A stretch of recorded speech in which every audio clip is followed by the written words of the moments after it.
Hello, everybody. I do believe we are live. Get everything in line here.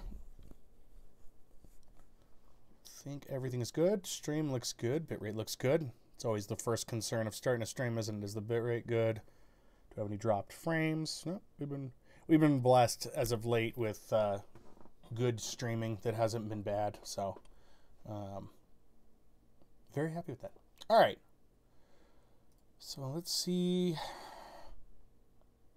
Perfect. Yes. Okay. So this is a bit of a format change for this particular channel. As I've never done a just chatting stream like this. We did at the return to streaming I did on Monday. We did about a half hour where I talked about what was going on with my life, the stream in general, why I kind of stopped for a bit, those kind of things. And so this is something I've wanted to do for a bit, which is to do it just chatting. Honestly, as I've said before, I did never think it was a section of this platform I was going to use. I stuck mostly to just playing games. Commentary in those games was fairly dry. We talked about the game, but other than that, we didn't get too much into politics. We didn't get into too many issues or anything. We just talked about gaming, and that was it. And there's more that I want out there. So every Sunday, and I've got topics that I wrote about between my hiatus from streaming that I do want to go over and give my opinion on. Most of these are opinion pieces. That's what they're going to be. Now, there's going to be some fact in there. I'll provide sources to stuff. This will go over to YouTube with minimal edits. I try not to edit stuff too heavily, mainly because we're live streaming it, so it's the one shot and go, right? I can definitely edit after going to YouTube, but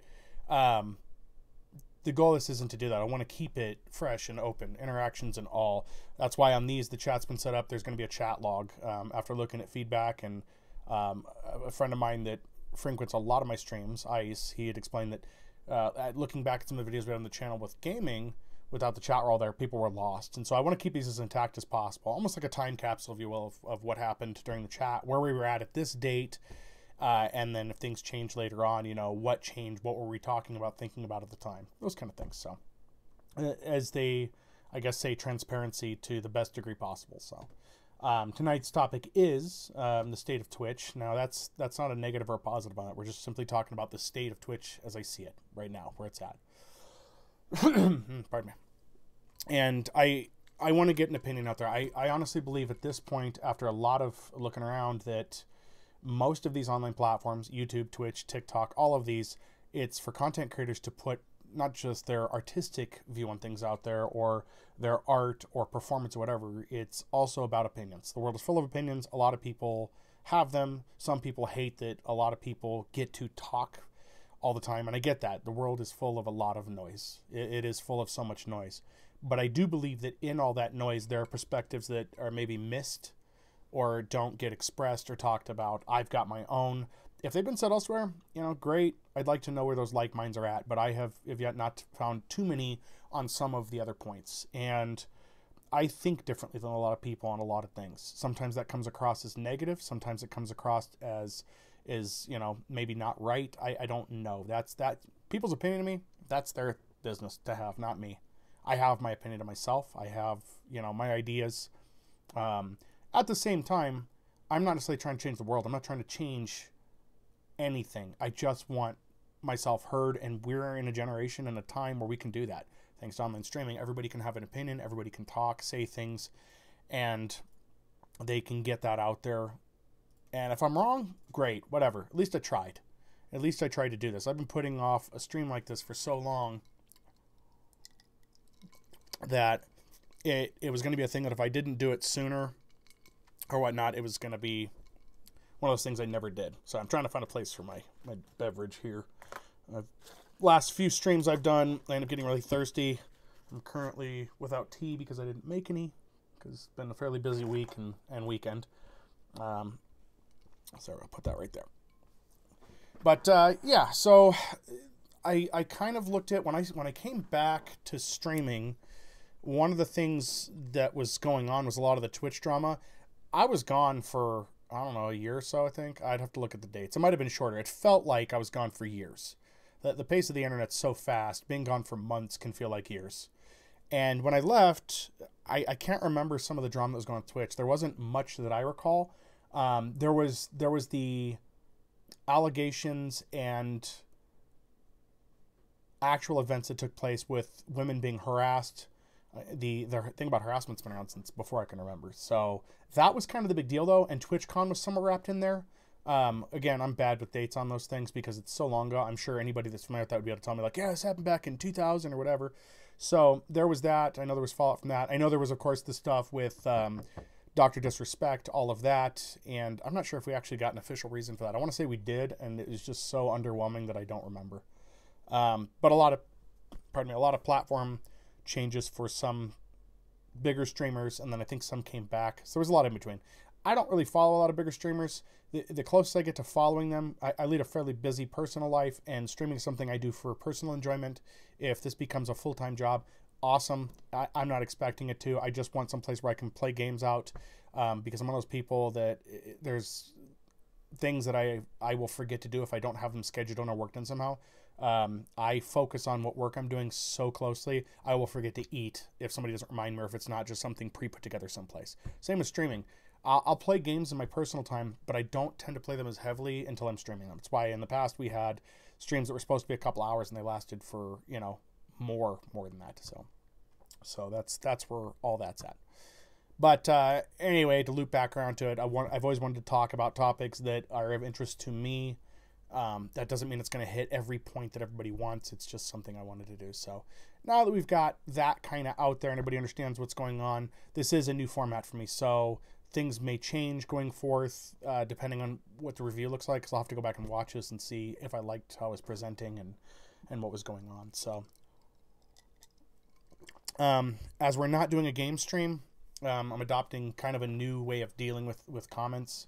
Not that they're negative or anything, nothing like that. I expect we're going to have idiots show up to these eventually at some point, but I will review comments. Like I can see the chat roll when it comes in, but I may not respond right away. I will try to get to those, but as I've seen a lot of live shows do like this, they don't get to every comment as it's coming in. That's going to be quickly overwhelming. And for anybody that's done long-term streaming, they know that already. I've struggled with that on my regular streams. I want to get to those comments right away, but this format's different, so that's probably not something that we're going to try to struggle to get to everyone right away. I will try to review that and get as many as I can. Obviously, if it's super relevant or something, or I particularly like it, I'll definitely get it out there, right away if I can. So, and that's where we're at there. So, and with this, because we're starting, I'm not expecting a lot of people in. I don't. I'm not doing this for views.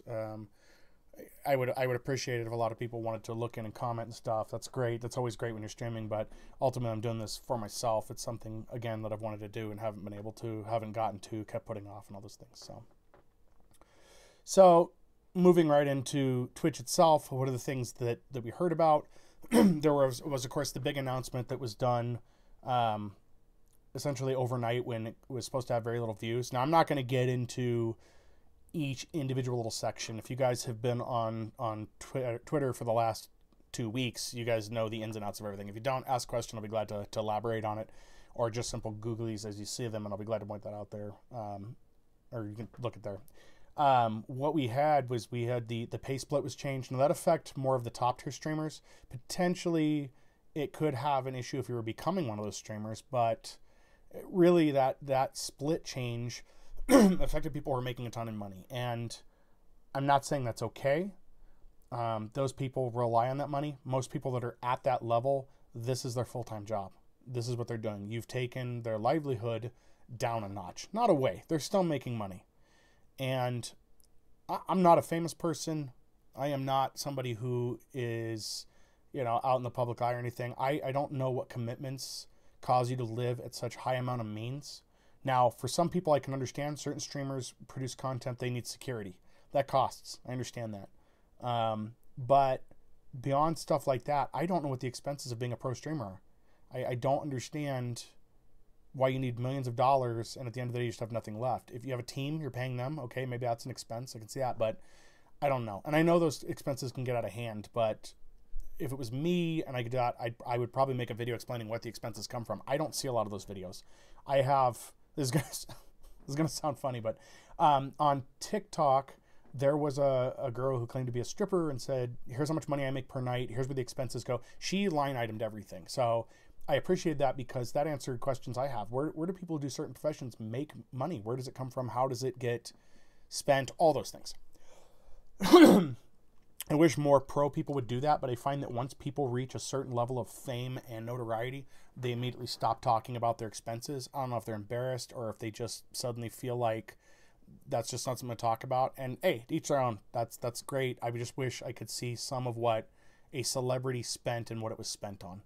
That's it. You know, like what does The Rock spend his money on? What does Dwayne Johnson spend his money on?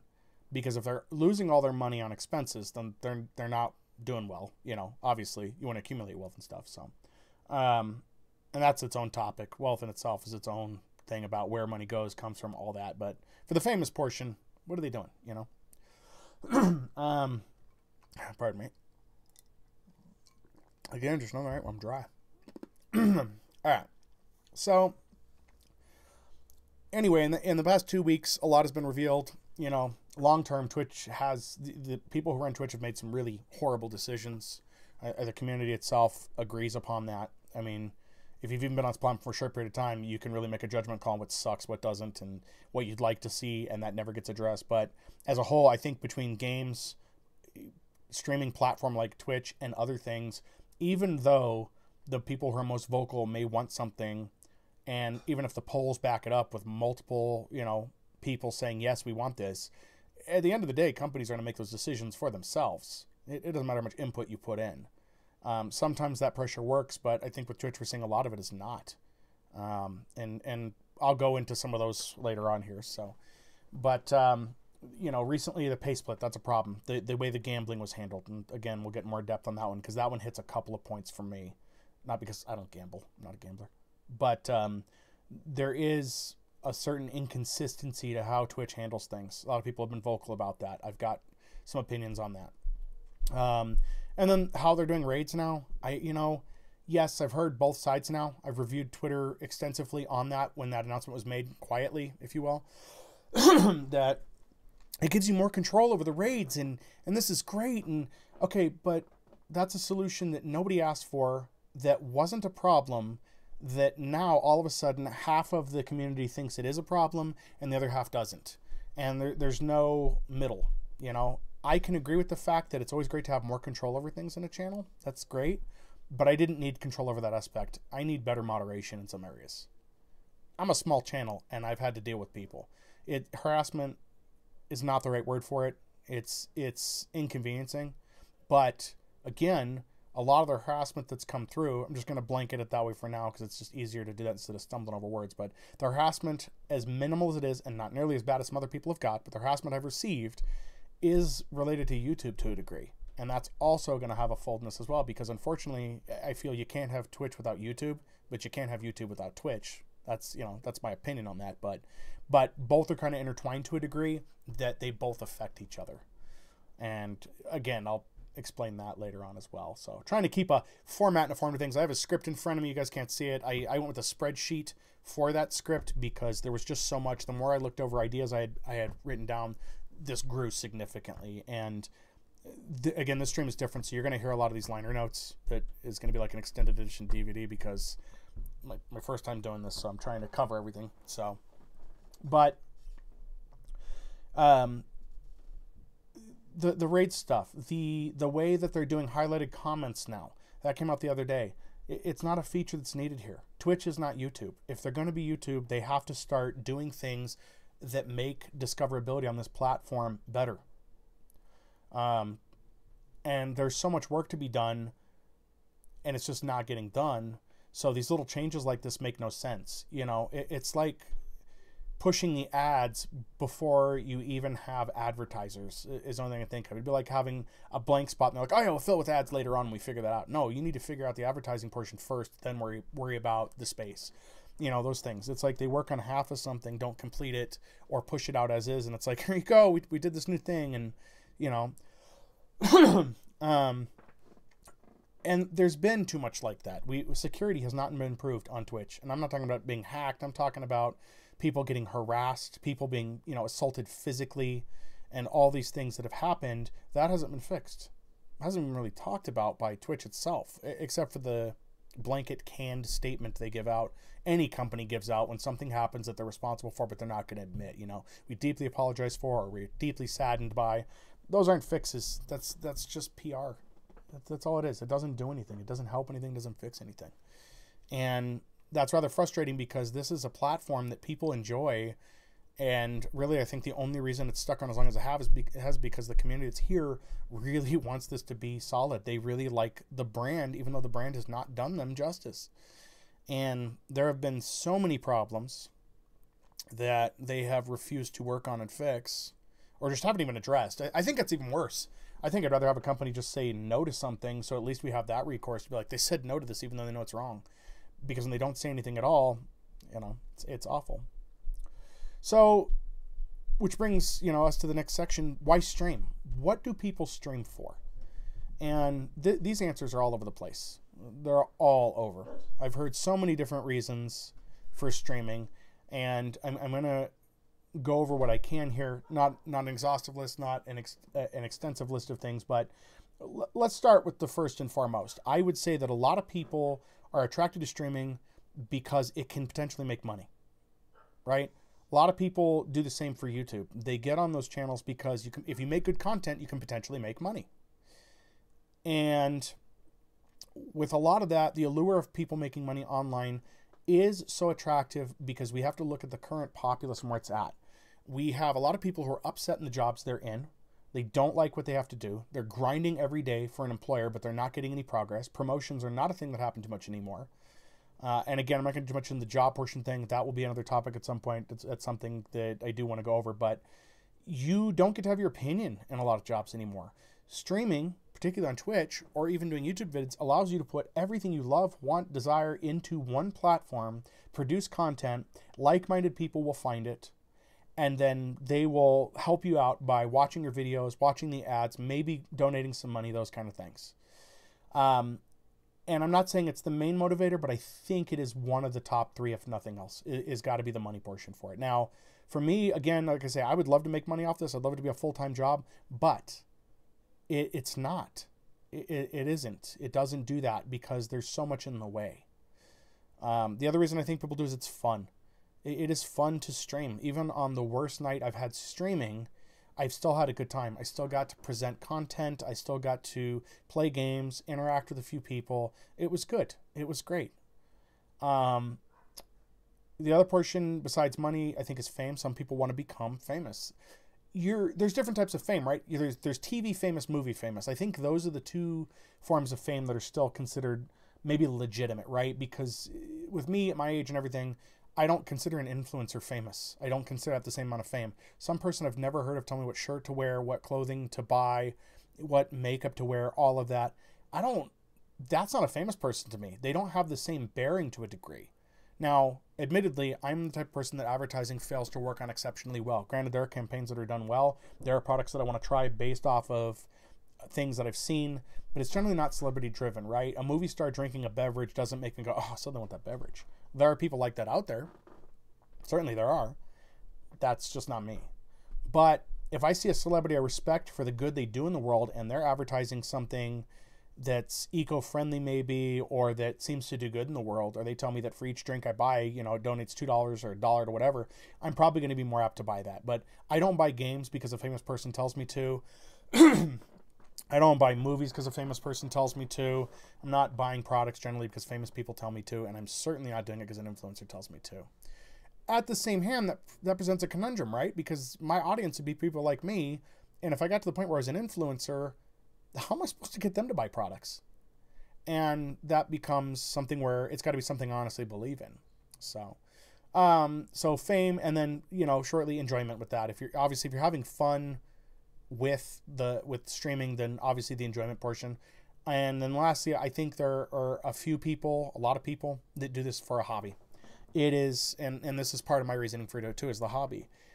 It's fun. It's something I to enjoy, but it's a hobby that I get to invest a bit of time into.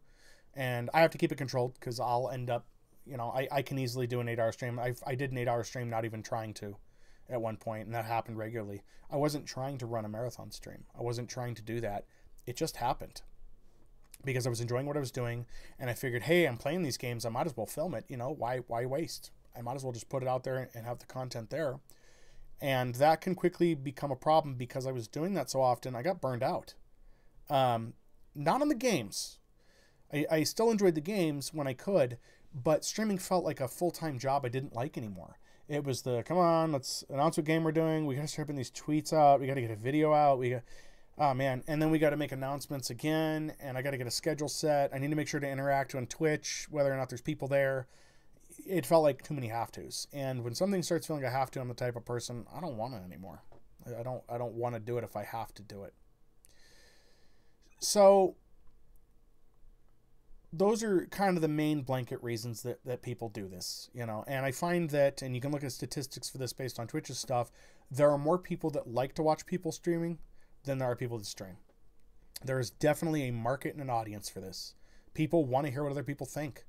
For the just chatting stuff, I would venture to say there's a good amount of people that want to feel comfort in the fact that somebody feels like they do. They want to hear somebody say it out loud. Unfortunately, with most media, the people that generally say things that people want to hear are not good things. I don't like that, but, I feel that that's another reason for me to go out there and do this, is that if the opinions I hold make people who have similar opinions feel comfortable, that might be a good thing. We hear too much negative about, for example, what's ruining the United States. We have too many people saying, it's ruining America, but I don't feel that's coming from the best crowd all the time. I think it's coming from a very negative crowd, a very short-minded crowd, and that voice is getting heard over what could potentially be better. At the same time, I find very few streams that talk about things like this or talk about them in a different light than that negative portion there. Not this is going to be rainbows and sunshine. Obviously, there's going to be things that I have very negative opinions on, but I think they're still valid out there as long as there's good reasoning to it beyond just because. So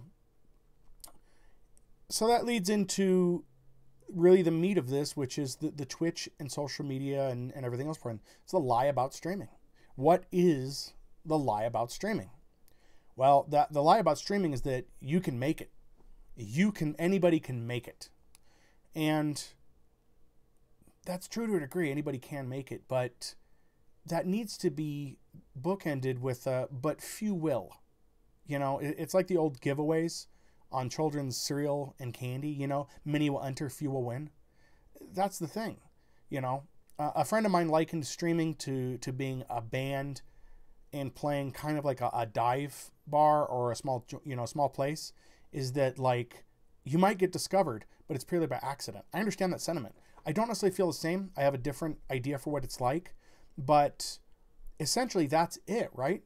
You're hoping that the right group comes along, the right people come along to see you, that amp you up, that propel you forward, and to be able to successfully produce good content. But, in the same hand, if that's the case, then technically we should make it. There's an audience for everybody. But I don't know. I'm not saying that person's wrong. I respect that person a lot, and I definitely understand where they're coming from on that.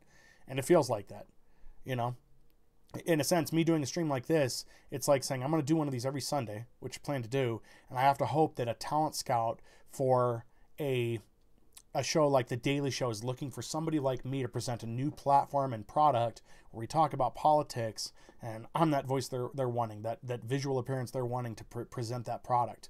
It's probably not going to happen. I'm not bitter about that, but I feel I have a more realistic view of things out and about in what I see around me. And that doesn't mean everybody has to agree with me. It doesn't even mean anybody has to agree with me. It's just what I see. I am always open to hearing why I'm wrong, but I hear more often why I'm wrong than I understand that, or, oh, you're right, or I can see that, and that's the problem is I feel very alone in my opinions, but then every now and again I find someone who says something close to it or reassures me that, no, you're not losing it. It's actually like that. But, for example, a long political belief I have is that we're told too often not to talk about politics anywhere. Not work, not with your friends, not with family. Just don't talk about politics. To me, that sounds like a good propaganda talking point that if nobody talks about politics, nobody can have similar views, and only the people who are brave enough to scream about it must be right.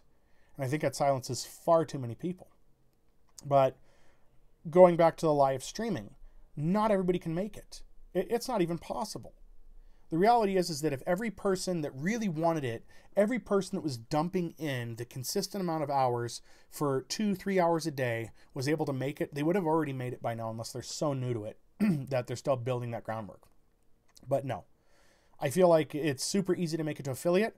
At the time, I thought it was a grind, and the reality is it's not hard to make it to affiliate. No, I don't want Twitch to change the requirements to become affiliate. I don't want them to change that at all. I'm not saying it's so easy they should change it. I'm saying that it's not actually that hard to make affiliate. And that path is built the way it is, has to be, to get people to stay in and stay on the platform. That's what it has to be. You make affiliate easy to get to, so the lie of partner is even that much closer. And just because a handful of people make partner does not mean it's accessible to all. It doesn't work that way. Thousands of people, if not more, try to become actors and actresses every day. And at the end of the year, there aren't too many at it. That's not being negative. That's just a statistic on things. Doesn't mean you shouldn't still stream. Doesn't mean you still shouldn't produce content. It's just that you should go into it with the expectation, the real expectation, that you may only be doing this for personal enjoyment. That you may be only doing this for self-worth that you want to give yourself. For example, I am having this conversation, doing this because it's what I want to do. I can see the view count and everything. It doesn't upset me. I'm doing this for myself. If other people want to come in and join, great. They don't have to. And if anybody has a negative opinion, great. That's great. It's your opinion. I may not agree with it. If it's abusive, I'm not going to condone it. But again, I'm not here to change minds. I'm not. If I do, great, awesome. I think everybody would love that. If you knew that what you were talking about was so important and you had a viewpoint that could change that person's perspective, awesome, let's do that. But that's not a given. It's not an expected. As it is, there are people much smarter than me who are much more, not artistic, but much more better at speaking. It sounds so awful. That their viewpoints are still being absorbed today. A lot of philosophers. And they said that stuff way back. And whether it was taken seriously or not, I don't know. I know some are ridiculed, but they're able to now, and they're long since gone, they could, if they could see it, they'd see their works being absorbed by a lot of people. It's being seen. So, but I think there are a lot of misconceptions, and we are going to talk about some of those. There are a lot.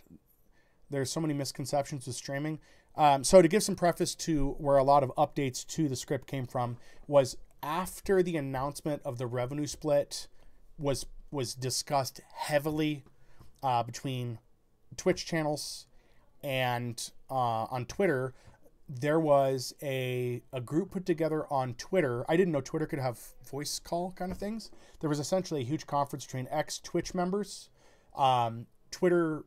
Twitch streamers, big Twitch streamers, a few, not gamers, but Twitch streamers in general, and some other people like marketing people who do research for social media and stuff.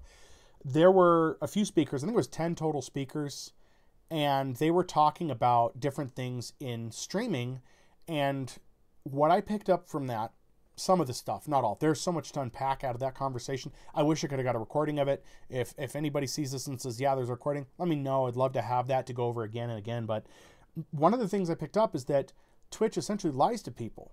They tell them to have a consistent schedule. And then I see so many people parrot that. You have to consistent schedule. And what somebody presented, was an ex-Twitch member presented, was that that's not true.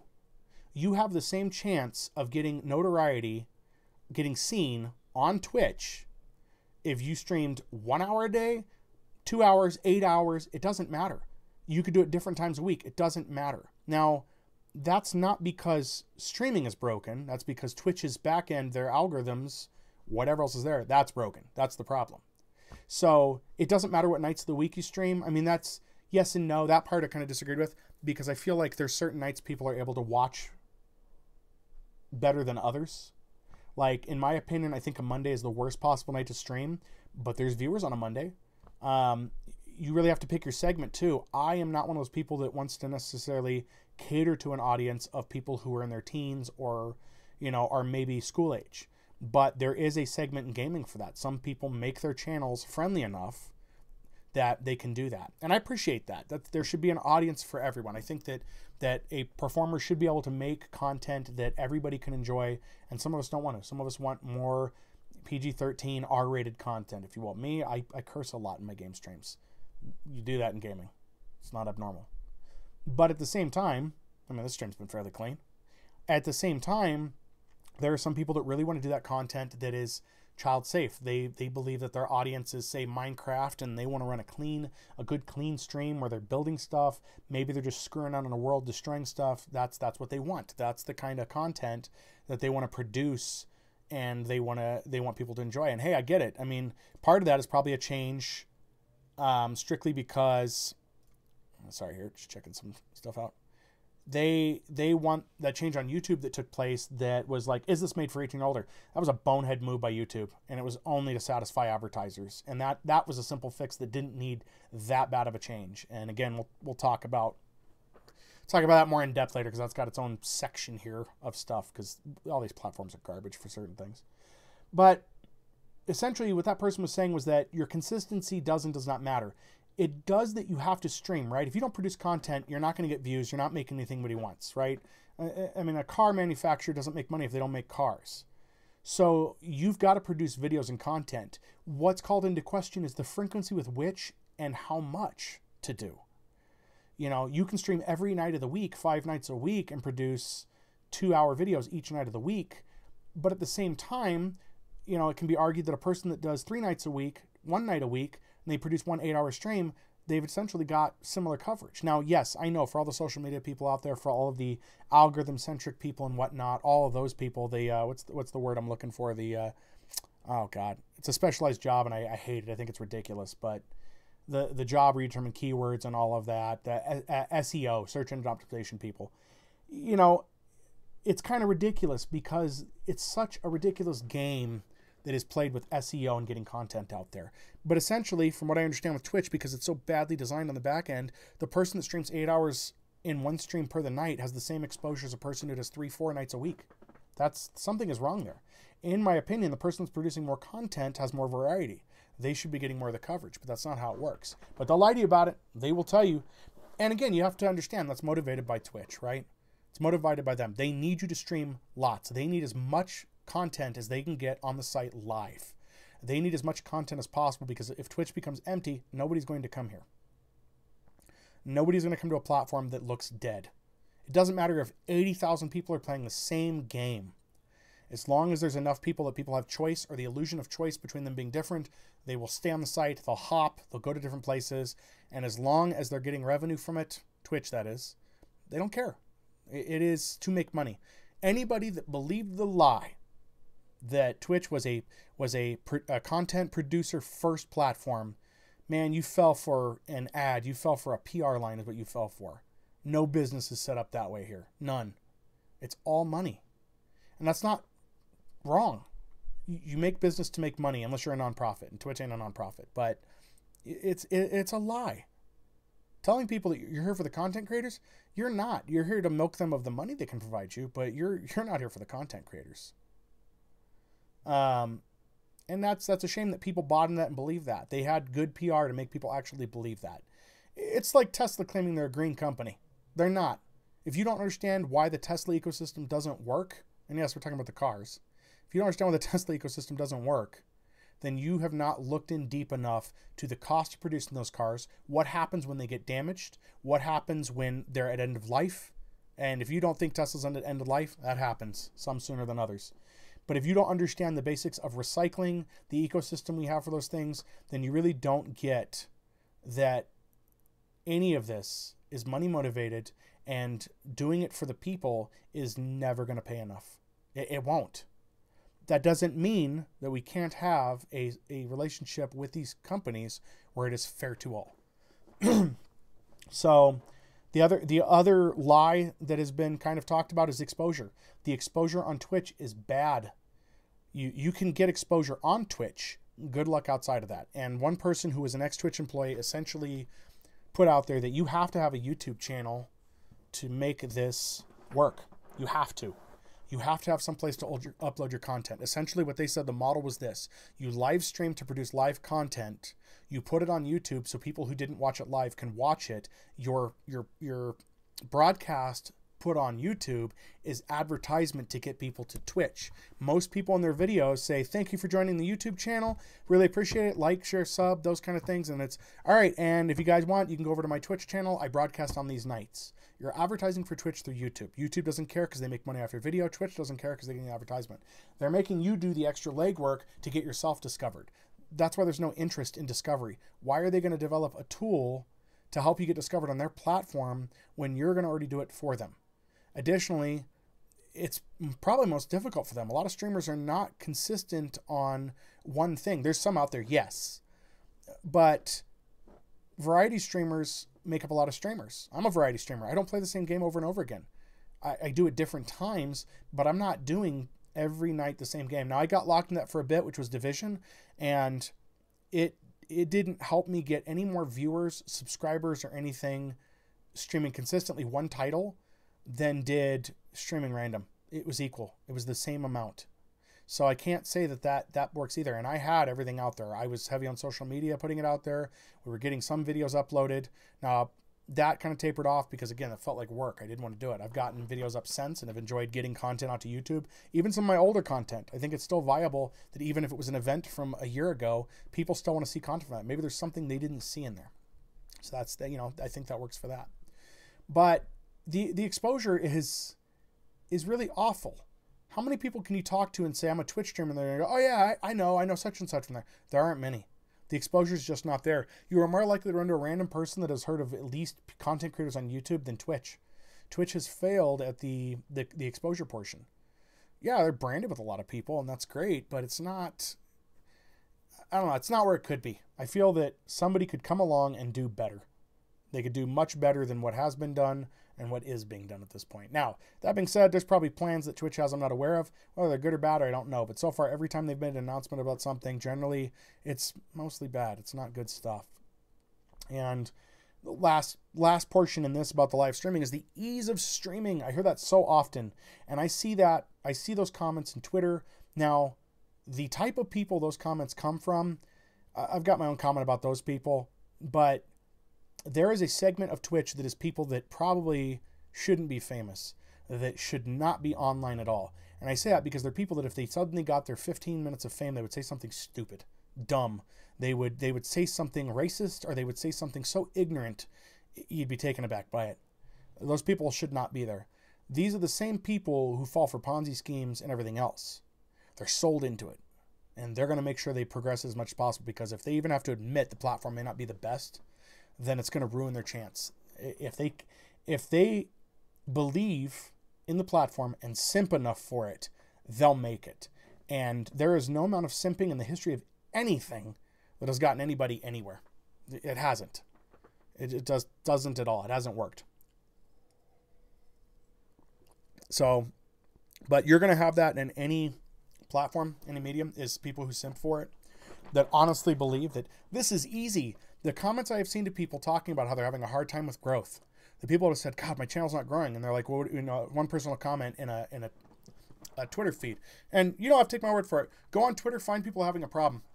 Go back to tweets when it was announced about exposure issues, or talked about with exposure issues, and go look at people saying, hey, I'm streaming 5 nights a week. I've got good content. My stuff looks good. I've looked at everything there is online for how to improve it. I'm looking at top streamers. I'm looking at, different stuff to do. I've got my titles fixed. I've got keywords set, and I'm just not getting the views I want. And some random moron will show up, and they're just like, this is easy. I don't know why you're having such a problem. Meanwhile, that person, if you go check them out, they don't have views. They don't have any good content. It's some guy with a camera, it looks like it was made in 1998, wearing a wife beater, talking about how this is easy. This is easy. Streaming is easy. Here's the easy part of streaming. If you want to know what the easy part of streaming is, I'll spell it out for you. You get a camera, you get some lights, you get a green screen, or you don't with the green screen, whatever, and then you talk into the camera. You play some video games. That's the easy part of streaming. That's it. That is the only easy part of streaming. The rest takes time and effort. Watching other videos, watching other people, supporting other channels, making the decision to join a community or not. I personally don't want to join a community. I do not want this to feel like a job again. And I feel like once you join a stream community, and that's not necessarily followers, that's just like people you stream with that may not be like-minded. Groups. I've heard horror stories from numerous people about joining stream groups. I don't want to be in a stream group. I don't want to live by somebody else's schedule. I have my own life, and I do this for personal enjoyment.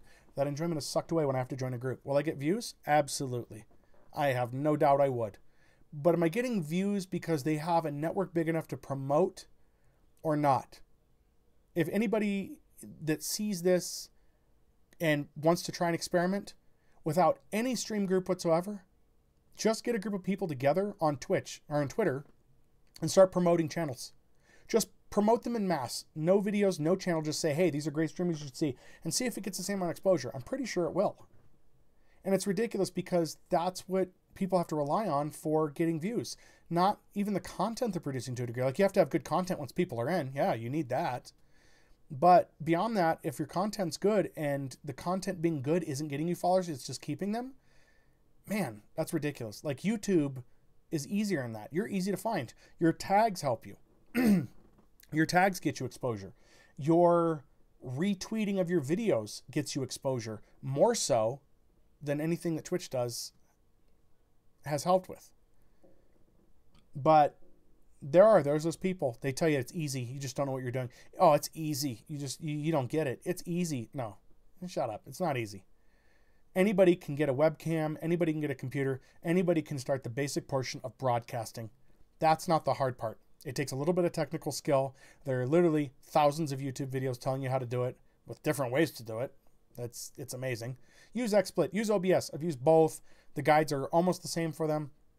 That's the easy part. That's it. The hard part is having the ability to stay with it. That even when you've got no viewers night after night for months, because that's the reality. If you're new to streaming, this is not telling you to quit, stop, or don't think about it. It's just telling you the reality is expect months of nothing. Maybe a few of your friends. Most people start by asking their friends. That's the basic advice in anything sales, right? Sell to your friends first. Your friends are going to be most honest with you. They're going to tell you where you're not doing things right. They're going to perk you up. I've got good friends. They try to be nice. I'm like, no, just tell me as it is. Tell me I suck. Tell me why. What do I need to do? And they'll come back. Your camera's out of focus. You can't keep your camera focused. You were too quiet. You play like shit. Whatever it is. Your friends are going to tell you. Your friends are a great benefit. If you have friends that are streamers, awesome. One of my friends is a streamer. I'm not going to name drop too many people I know in here unless they give me permission. And I'm not asking beforehand because I don't want them necessarily to be tied to this if they don't want to be. But, I have one friend who streams. He has got great stage performance. That man was a musician. He knows how to play to a crowd. I feel like with him, it's a natural born talent. I'm pretty sure it is. I don't think he learned that anywhere. I think he's just that guy. He can get a crowd together, rile them up. He can get them excited. He is just damn good at that. And there are natural people like that. Just because you don't have that doesn't mean you can't produce content. Doesn't mean you can't be entertaining. Doesn't mean you can't be a streamer. Doesn't mean you can't produce YouTube videos. Doesn't mean you can't write or whatever. It just means that you're going to have to work a little bit differently at it. Not harder. Everybody needs to stop working harder. Hammering the same crooked nail into a piece of wood doesn't make the nail any straighter, and it doesn't hold the wood together any better. All you're doing is hammering a crooked nail. Pull a nail, get a different one, figure out how to do it right, and then work at what you're good at. Work to your strengths. If you aren't good at playing games, but you're passionate about talking about things, try a stream like this. Talk about what you're passionate about. Don't be political, be art. I see people that do puzzles on stream and are successful at. They have good views. People that do watercolor paintings that do that. I think there's plenty of positive, good outlets and plenty of places online at this day and age where you can be successful and make money doing things and enjoy it and produce content that everybody enjoys. I myself have considered doing a puzzle stream. I happen to be pretty good at puzzles. I have finished 1,000-piece puzzles in the span of 2 movies. I think that's pretty good. I'm not trying to set a world record, but I've done it enjoyably. I could clear my desk that's in front of me, get a top-down facing camera, and just run some royalty-free music in the background and do a puzzle. The only reason I may not do it is because I usually like watching movies when I do them, but, But those are very chill, relaxed streams that look amazing. The camera's clear. There's not a lot of frills. You can see someone's room in another camera they do. Sometimes they have dual camera setups, you know, whatever. But those are examples of playing to your strengths. You know, I don't know what to do. I've seen people knitting on here that do sweaters and stuff. I've seen lots of different content that is just amazing. It's not even game related. So while Twitch should have a Major League game slant, I think there's room for other stuff. And at the same time, there's definitely stuff that doesn't need to be on this platform. But tweaking your stream, keeping it moving along, improving things, getting, even if you're not buying better hardware, changing your fonts, getting your redeem set, whatever it is, every little bit of work you do in all makes your channel better. It's not time wasted. And you don't have to do everything at once. Listen to your community. What do they want? Your community will get to know you as the performer you are, because realistically you are. I'm honest on this channel. I'm fairly open, but only part of real me is here. You guys don't, not everybody here knows me. My friends know me, but you're getting a performance version of me. You're getting the version of me that is presenting to you, the presenter version. There you go, not performance. The presenter version of me, and I'm presenting to you the content I'm creating, my opinion on games, my opinion on gameplay, how I'm playing a game. Those are all content pieces that I'm presenting to you as a presenter. Everybody can present something. Everybody's got something. But I think too often people try to copy other presenters, and they're not that presenter. If I tried to copy my friend, I'd be awful at it. Nobody'd be watching me. If I tried to mimic everything he did, it's not going to work. That is his secret formula. It's not secret because he makes it secret. It's secret because it is the combination of him as a person and what that presenter does. The same with actors. Think of an actor you like and an actor you dislike. You like and dislike them for different reasons, but ultimately, if somebody tried to copy that actor, it's just going to be a second-rate imitation. That's all it's going to be. It won't be the same thing because they're bringing something unique into that and providing you that presentation of themselves that you like. You know, like I think Kevin Hart's a funny guy. I think he's awesome at what he does. At the same time, I'm pretty sure if I met him in person, he's going to be different than what he's presenting. There was a thing I'd explored myself about celebrity crushes. There's a lot of women in Hollywood that I think are just gorgeous. I love them, but I don't. I like the characters they play, or some of them. For example, in Silver Linings Playbook, Jennifer Lawrence's character, I love that character. But I really don't care for Jennifer Lawrence. Seeing her in interviews, I think she's just not great. She said some kind of dumb things. We all do, granted, but when you double down on those dumb things, that's a whole different thing. But I love her character in there. Her character was great. The character felt real. It had likable qualities. Felt like a real person. But I don't like Jennifer Lawrence. I just don't. And then I started looking at like other characters that I potentially had liked, other actresses, and realized I didn't like the actress. I like the character they're portraying. I don't know the actress. I don't know them. Granted, I don't have the character to on a movie, but when you're presented a character from a movie, you're getting the 2-hour version of them. And usually a lot of the finer points are there. Their traumas, their likes, their dislikes, all that. So, but no, the only easy part about streaming is getting the camera set up, broadcasting yourself. That's it. Even that takes a little bit of work, but tweaking your channel, working with your audience, finding exciting things to do, that takes work. It can be exhausting sometimes. I know a few streamers have talked about that. The time it takes. You guys are seeing me for 2 hours, 2.5 hours, 3 hours. I may have put upwards of 8 to 10 hours into getting this together. I spent 3 hours alone going over the topics. I spent another 4 getting everything into the script. I spent another 2 hours on top of that just getting everything set out in the script in an order I felt was what I wanted to present. That all takes time. And any production, I forget the equation.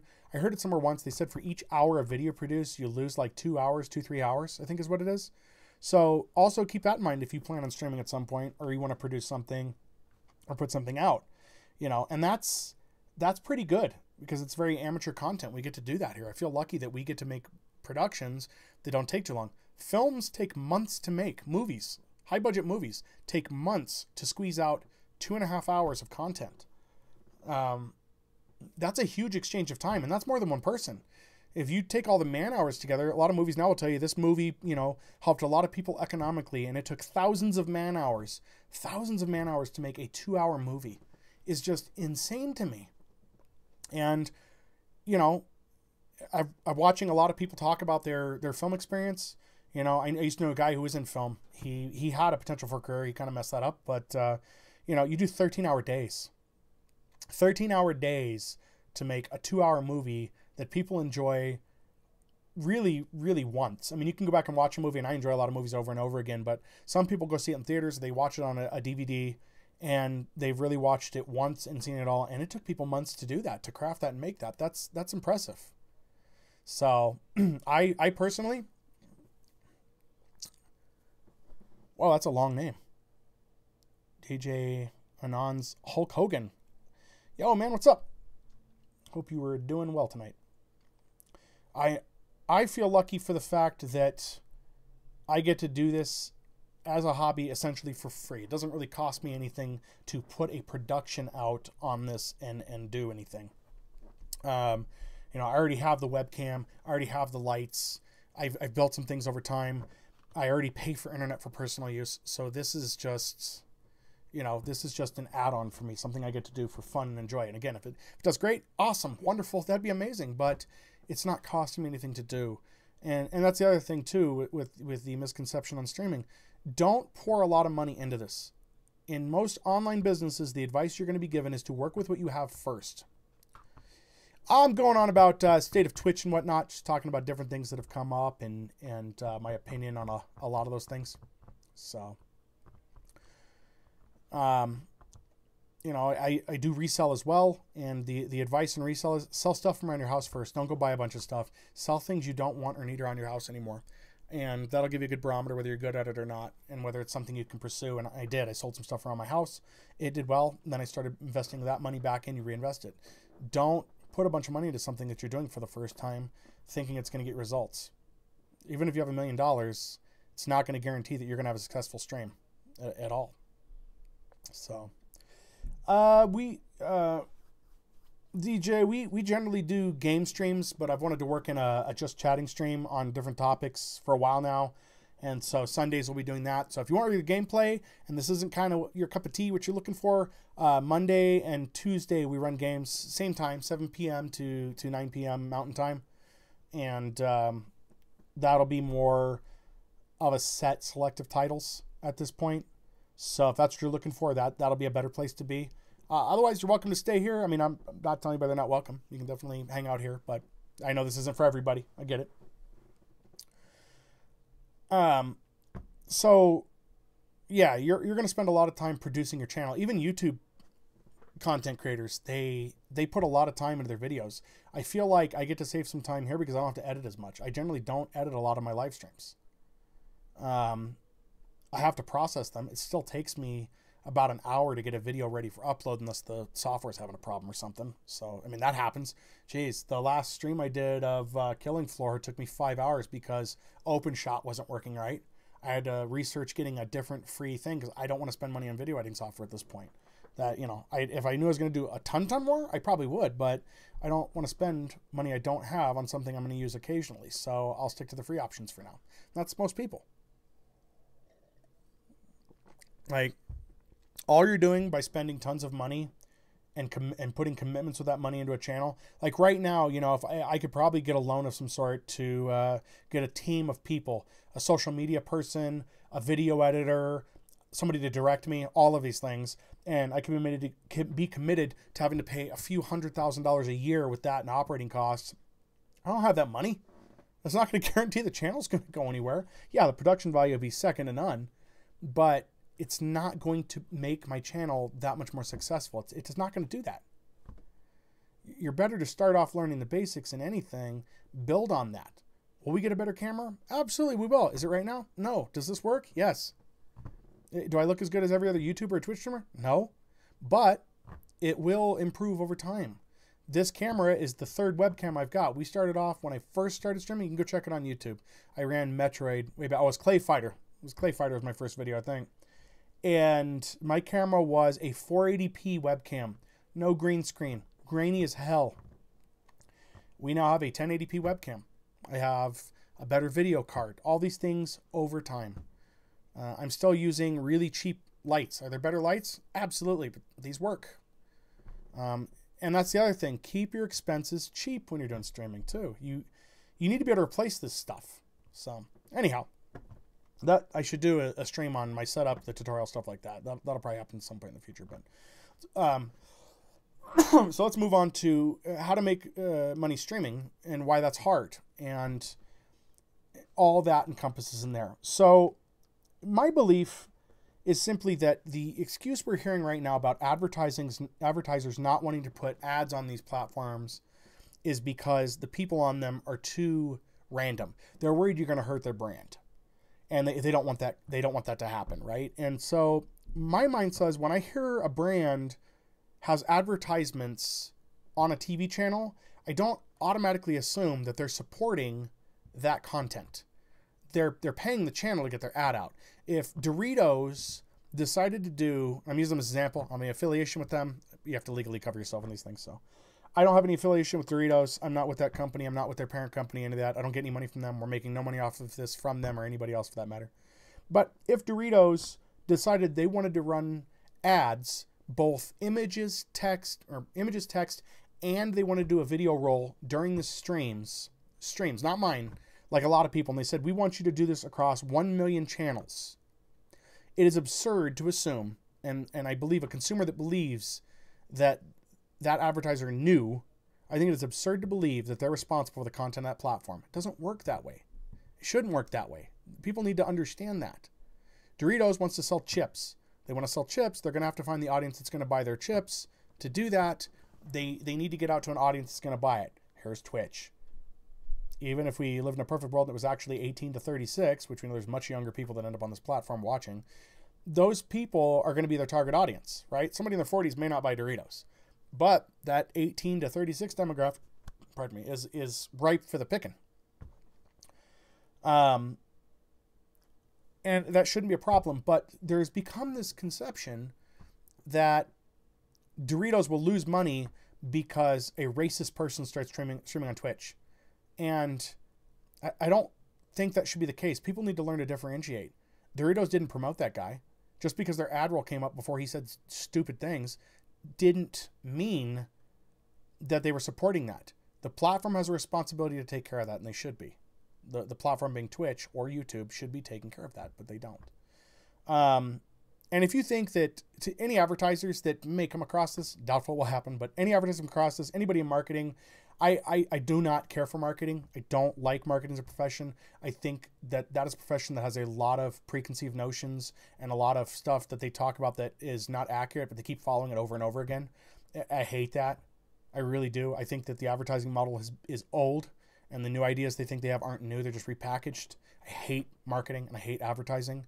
I don't like the idea that you have to trick somebody into selling or to buy something, to sell something. I think it's ridiculous and it feels deceptive, but that's me.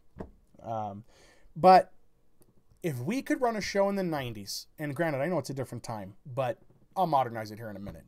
But if we can run a show like Jerry Springer in the 90s, and it was shown that the ad revenue was just awesome for the Jerry Springer show during their ad blocks, and it was increasing people buying stuff, what does it matter to the advertiser? It's not like the advertiser is going to the consumer and asking them, are you part of that demographic that says horrible things? You can't buy our product. That's not happening. They'll take anybody's money, literally anybody's money. So advertisers, yes, they need to be careful with some things, absolutely, but I think it's overdone so much. Now, that being said, if Twitch started only supporting a certain brand of content and people associated that, oh, well, Doritos advertises with Twitch and Twitch likes to have a lot of racist people on, then I could see where people are going, why does Doritos keep dumping their money into Twitch? But that's not what's happening here. And it hasn't been what's happening. So there you go. To update the Jerry Springer thing, TikTok is a good example of that. There are advertisers that pair with people on TikTok that do lewd content. Those advertisers have no problem advertising with them. It's still there.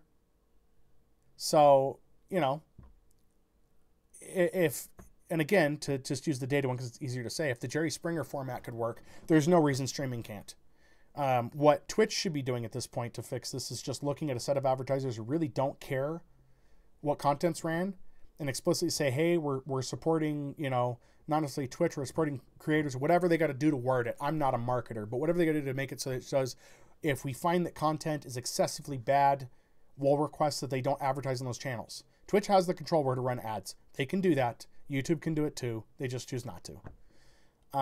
And we've seen far worse content on television. We've seen far worse content than even Jerry Springer that has gotten advertising for it. So you can't sell me on the fact that, people can't make money because their content's just so far out there that, people still advertise. It's still there. We by far in the United States have the worst form of television because they censor so much stuff. We were worried the bad language is going to cause a lot of issues when people should be monitoring their own stuff. But again, different topic for a different stream. And then we have the current class of advertisements on Twitch, which is ridiculous. Twitch related, I guess. I was on a hiatus for a while from streaming, and I even got an offer to do stuff for Raid Shadow Legends. I'm not partnering with them. I don't think their content's bad. I have some concerns with how they market their content. It's not that it's like bad, but I don't agree with how they market it. But they know what segment of the market they want. Is it a bad game? I tried it. Not necessarily. It's not bad. It's not riveting. It's not the MMO everybody claims it is, and it's not the MMO they claim it to be. It's not even an MMO in my opinion.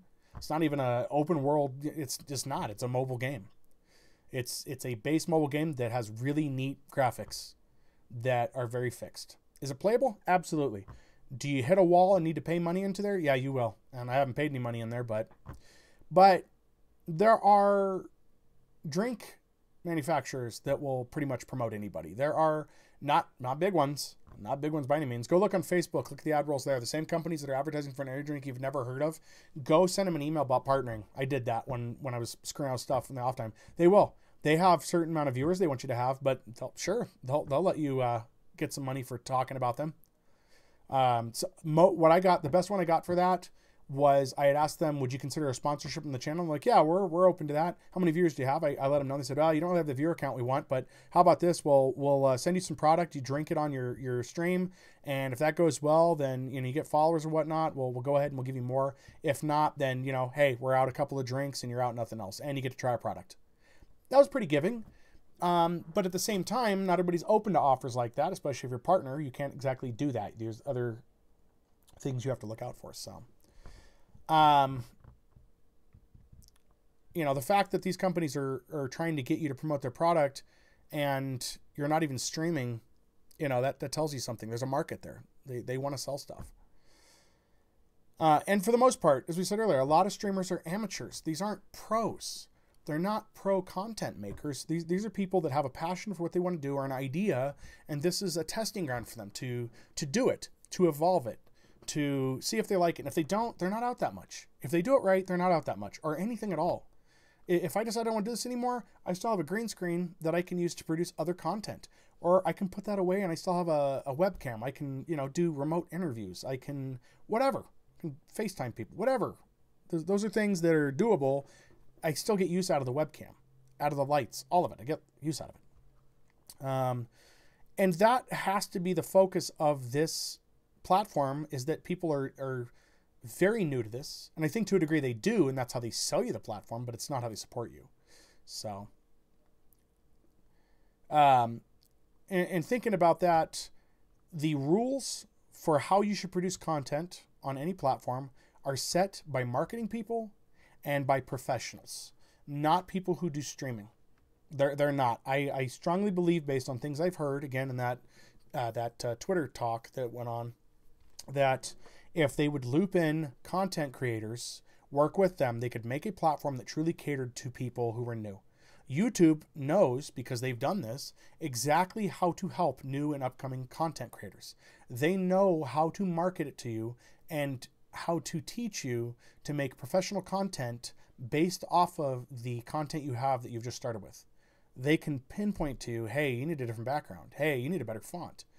I know, because I've been uploading more videos, I'm getting a stream of help via the Content Creators Hub at YouTube. They send videos, not just text and messages. They send videos. They want you to succeed because it makes them more money. They are vested in helping you at no additional cost and no cost, because they know if they make you a better content creator, you can make them money. That's just 101 on that. Where Twitch has help sections, yes, but I just don't feel like it caters to people. They're like, you must do like this pro streamer. If you do not, you will make it nowhere. It's not the case. There are probably 100 different ways to make content, 100 different ways to make it work. There is no one solution fits all. There never has been. Even on YouTube, yes, they're providing help. They provide alternatives. There's not one way to become good at this. And something else, you know, I'm not a big conspiracy theory person, so when I say that, it means that I think these are believable, but at the same time, I don't have a large amount of evidence for them. But there's things that correlate, right? So I think that the real hope for Twitch is that bigger media personalities will come along and gobble up the content creators, right? I think Twitch would love it if a partnered streamer got picked up by another brand and they had to buy the contract out of Twitch, right? Because they would scoop up some money off of that. And so here they can cultivate talent and present that talent, but they're not cultivating it very well, you know? That's, you know, that seems to be kind of one of the things they may be looking at. I could be wrong on that. That's fine. It just, that feels like it's that way sometimes, that it's like, you know, let's let these people do their thing. Maybe they'll get discovered as an amateur and they'll have a contract with us, even something light where it's like, we have exclusive right to this streamer. If you want them, you have to pay us. So if it's not a thing, I could see it becoming a thing. It just feels that way sometimes. If you read your agreements for affiliate and partner stuff, it feels that way sometimes. So, and it's, you know, again, looping back to that, just like every other promise provided, lottery, giveaways, all of that. They want you to believe that everybody can make it, because if they do, everybody will participate. More people will participate if they believe they have a shot at making it. If you told everybody there's a 1% chance you'll become a pro streamer, how many people would stream? Honestly, how many people would get into putting the effort in to make streams if they knew that they only had a 1% shot? A lot of people that with the lottery, they don't play because they know the chance is so slim. Some still play, even knowing that, with the hope. But I feel that's where Twitch preys on people, is the hope that they'll believe that, you know. And of course, the allure of fame has been that's as old an American pipe dream as there is riches and fame, right? Those are the two just timeless American dreams. One day I'll be famous, one day I'll be rich. And we're all down here talking to each other about how awesome it'd be. You know, how many times have you talked with a friend about what it'd be like to have millions of dollars, what you do, the great things you do, how your life would change, you know? That pipe dream sells every time. It's fame, money. Look at some of the most popular movies. Somebody suddenly gets a ton of money or it's they steal it or whatever, you know. Those themes, they resonate for a reason, you know. You know, and then you look at how there's talent agencies for streamers. I don't know if anybody knows this. You can pay fees to talent agencies. They'll direct you. You pay them and they'll help you, mostly hands off, but they'll help you get a channel together, which I think is kind of ridiculous. When I hear somebody say I'm a talent agent for this agency that helps streamers, it sounds awful. It sounds like they're selling a promise they can't make. Obviously, in order for them to make money, you have to become somewhat successful, but I'm sure there's got to be something in a contract that says, we are not guaranteeing you will be a top creator. We are not even guaranteeing you'll be good at this. I mean, really. And you're going to have an industry. I can go on, make YouTube videos tomorrow. I don't have to know anything. And I can go out tomorrow on YouTube and going, how to become a better streamer on Twitch TV. First, you need a decent setup. Like, there's basic knowledge that everybody knows at this point or can look up for free, but there's people charging for it.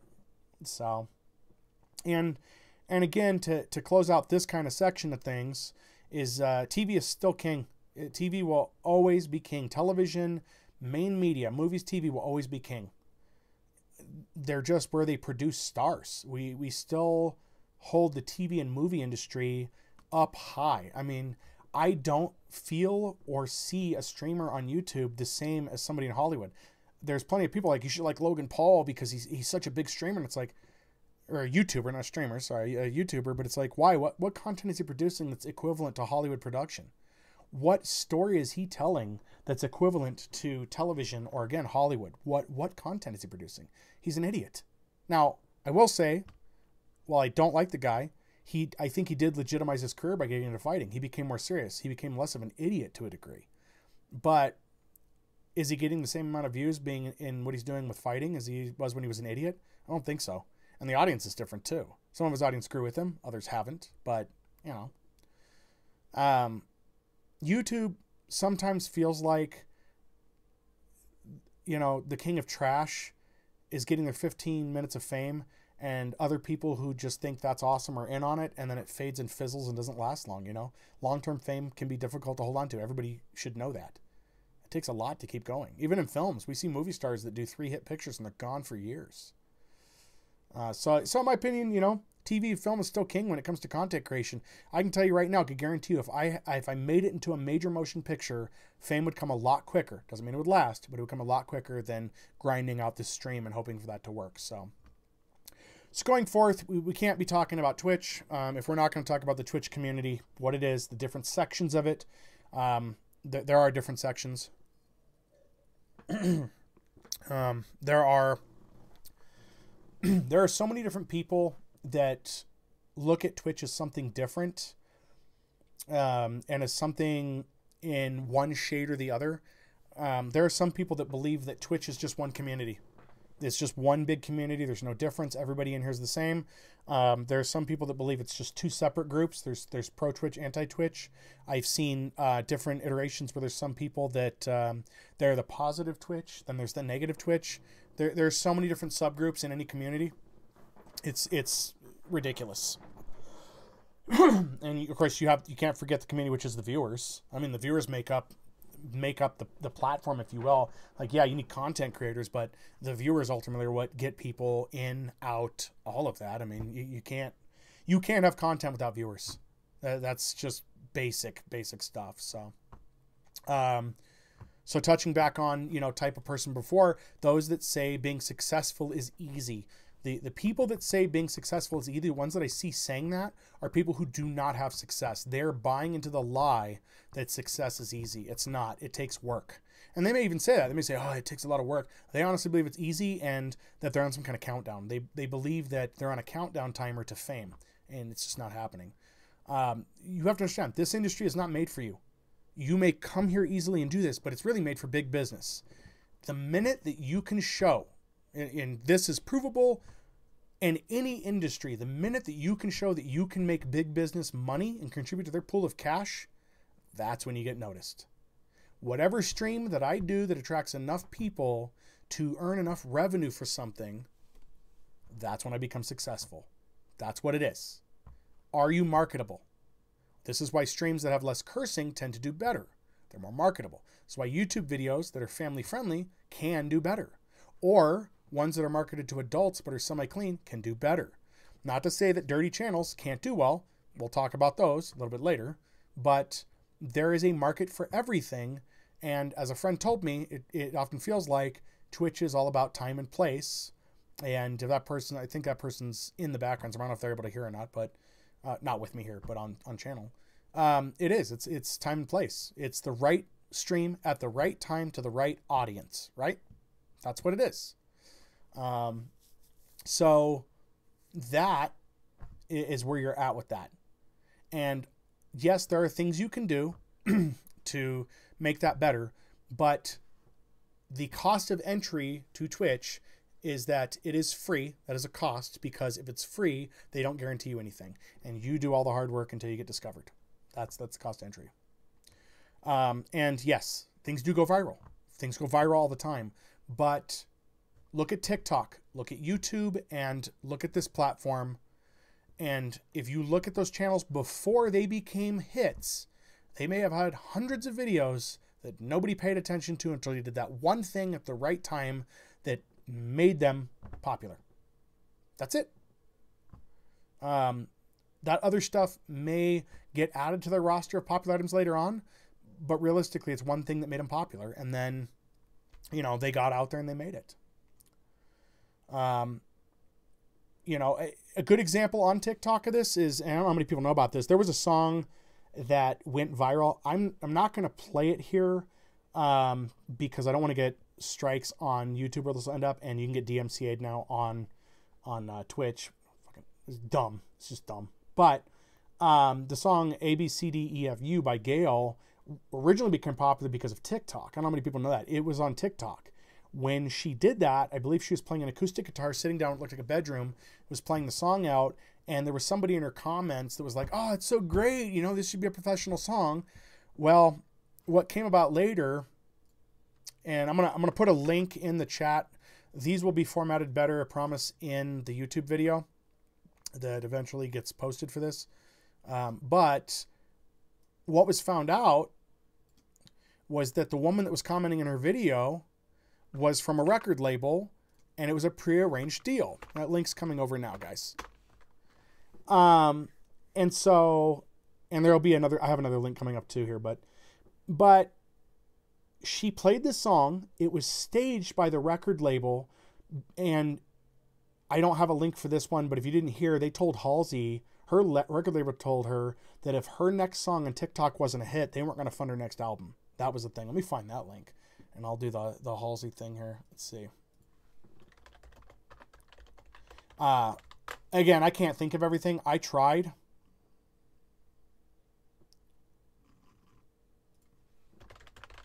I tried to think of everything, but again, you know, it's one of those things.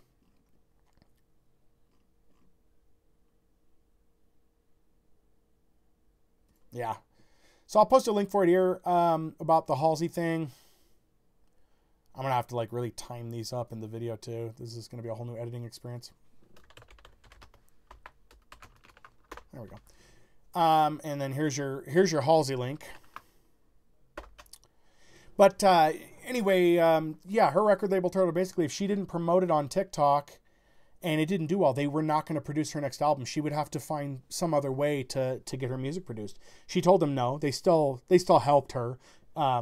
I think they were hoping they could wrangle her into that, but she was still too big of a star for them to say no to. But with the ABCDEFU, it was all set up by the record label, apparently, or allegedly, if you will. And they basically told her how to film the video, which was, you know, set it up in like a bedroom, make it look like, you know, it's a teen's room, and make sure that it's clean, all that kind of stuff. And then you're going to play the song on acoustic guitar. And then she did. And during the run of that, one of the record label employees was commenting like, oh my God, this is so great. You should be pro and you should talk to, they inputted their record label name specifically, which that should have been a tip off. Of course, next link coming up here. This was from Newsweek. Atlantic Records had said, no, we didn't do that. It's not the case. It wasn't a plant. But this is becoming a thing with social media platforms, is how they already have a contract with a music star, and that's how they're advertising it. It's a plant. It's a social media plant by the industry. There's nothing random about it anymore. And, you know, anybody can test that. If you've got music you want out, go approach a label and see if they'll do it that way. You know, this is why TikTok has become such a bigger brand. There's a lot less restrictions because it's not an American company. If you don't know that, TikTok is not an American company. It's not based here. To this point, I don't think they even have servers here anymore. Our government can't really do anything to them. I think they run out of China is where TikTok's based. I think that's where it's from. So, you know, looking at that, if we know that at least one of those has taken place, you better bet that's not the first time. If you've discovered something like that, or if you've heard about the fact there's social media plants for songs, you better bet it's not the first time. That campaign just got exposed. How many others did not? How do we know how much of what we see is really viral and not manufactured to be viral? Companies have put time into figuring out what makes things viral. It's not accident anymore. I think there's still a small amount of content that goes viral out of nowhere, but that's not always the case. I think it's more common that it's not the case. You know, how many songs have you heard became songs and went viral because they were being marketed to you, not because they were viral? These companies have the money to promote something in ways that you do not. They can shadow promote stuff. For the shadow banning, shadow promotion's another thing that's out there. They can shadow promote their content. They can amp up the algorithms on these platforms, and you better bet, and I use TikTok, use it, I watch videos there. You had better, I don't make videos there, not yet anyway, but you better bet that TikTok makes part of their money from getting ad revenue in ways you don't see. Advertisements, ad revenue does not have to be a page of ads or something you see on a web page. It can simply just be promoting content for a record label. If that record label said, hey, we're going to give TikTok Inc. $1 million to make sure that everybody sees this video, they're going to work that algorithm to make sure it happens. So how do we tell the difference between viral marketing? How do we tell? If these marketers are good enough to trick people, you're not going to. You're not going to know. You're going to assume you discovered it and you're going to tell your friends, and it's going to be organic growth on some of that. The organic portion is maybe unplanned for, but the viral growth is planned for. And so, you know, streaming, and this is going into why streaming is easy and not easy. That's kind of the topic we're on right at this point. So there's DMCA, there's music, content, and everything else. I'm going to preface by saying a lot of content creators are borrowing a lot of their content. Yes, you have Dudley Do rights that are getting their images royalty free and paying for the initial cost, but a lot of people are grabbing images off Google. A lot of people are getting songs where they can. A number of channels on Twitch stream music without having the rights to it. A number of them. And these are your low-end, bottom-of-the-barrel streamers. They're running hit songs to get views, and there's a segment of people that should not be streaming. They should not be. But you have a very low budget when you're streaming. I personally do not have, and I've looked this up, I do not have the $20,000 for a year to go to BMG Music. I use them because they are the cheapest. I do not have the $20,000 to go to BMG Music to get a 1-year contract that allows me to play music on my stream. If you didn't know, you can write to their marketing departments or their sales departments and say, hey, I'm a streamer or I'm a lone YouTuber. I would like to purchase a content to broadcast this song. And they will reply back saying, oh, sorry, we don't license individual songs like that. You can buy a license to our catalog, though, for 1 year, and it will encompass these artists. And they send you a list. And I've emailed for all this. And you can run it, and they'll even send you a package of media material that you can submit to YouTube and to Twitch that will allow you not to have your videos demonetized. They'll even submit the paperwork on your behalf, the emails, if you will, or the other content. You'll get a rep that will submit this to each of the platforms you're working on. Here's the beauty. You pay $20,000 for 1 year. Once that contract expires, your videos become demonetized. So you better be producing a lot of content. And that's not fair. There's a better way to do that. Music labels, for that portion, they're still in the past. They're still trying to market to big budget. If anybody from, I'll throw these out there. It's just the way my brain works. But anybody from a music label's listening, anybody from a record label, whatever, you're listening, I got some advice for you on how you should do it. You're stuck in the past. Stop trying to chase these $20,000 contracts. Yeah, you're getting the money up front. That's great. A lot of the people that want to use your music, that want to support your product, the organic growth that you want, the marketing that you will be successful at in this, try it out. Will be letting your people just run your music for free, and you clip part of that revenue from the videos. Now, I say that before I didn't have proof that this may work. Now I kind of do, and I'm going to link this. This link will come in a couple times, but, oh, because I don't have the link here. Wait a minute. Here it is. I'm going to post 2 links on this coming up right now. Here's one, and here's a supporting link for that. 2. YouTube is going to be allowing soon here, they're looking at doing this, allowing content creators to run licensed music, and they won't copyright strike you anymore. What'll happen is if your video makes revenue, not even you have to make revenue, if your video makes revenue, the artist and record label get a slice of that. Now, yes, I know it's probably going to sting your revenue. I don't know what the percentages are. That's the other foot I'm waiting to drop. But these record labels are at a point where if nobody's buying full albums at $24 anymore, or $20, and people are not buying music at $1 per, then they're going to have to find ways to make money, and I think that's the way to do it. Now, I'm open to a completely different idea for this, and what I would like to see is I would like to see a platform like Twitch embrace this better than YouTube could. How can they do that? YouTube, of course, is already feeding money to the record industry via subscriptions, YouTube Red, stuff like that, any sales they make in, ad revenue, all those kind of things, right? Every musician has a channel, and sometimes they have that and they have Vivo, depending on the record label, and that's getting ad revenue, right? All that. They get a slice of that YouTube Red pie, everything in there. Twitch could really, really capitalize on this and get on an even playing field with YouTube on this. Allow streamers to run music royalty free. This would be something that, and I know this is hard because companies do not get along, but Twitch and the record label need to create a revenue sharing agreement, the record labels. Let people run the content with no strikes, let them have it for free, and then start splitting some of the revenue.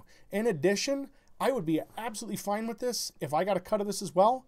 Let me sell music through my channel. Let me be a poster boy for that. I used to do Sunday streams where I stream music. I stopped when the DMCA stuff came in. I'll do a music request thing.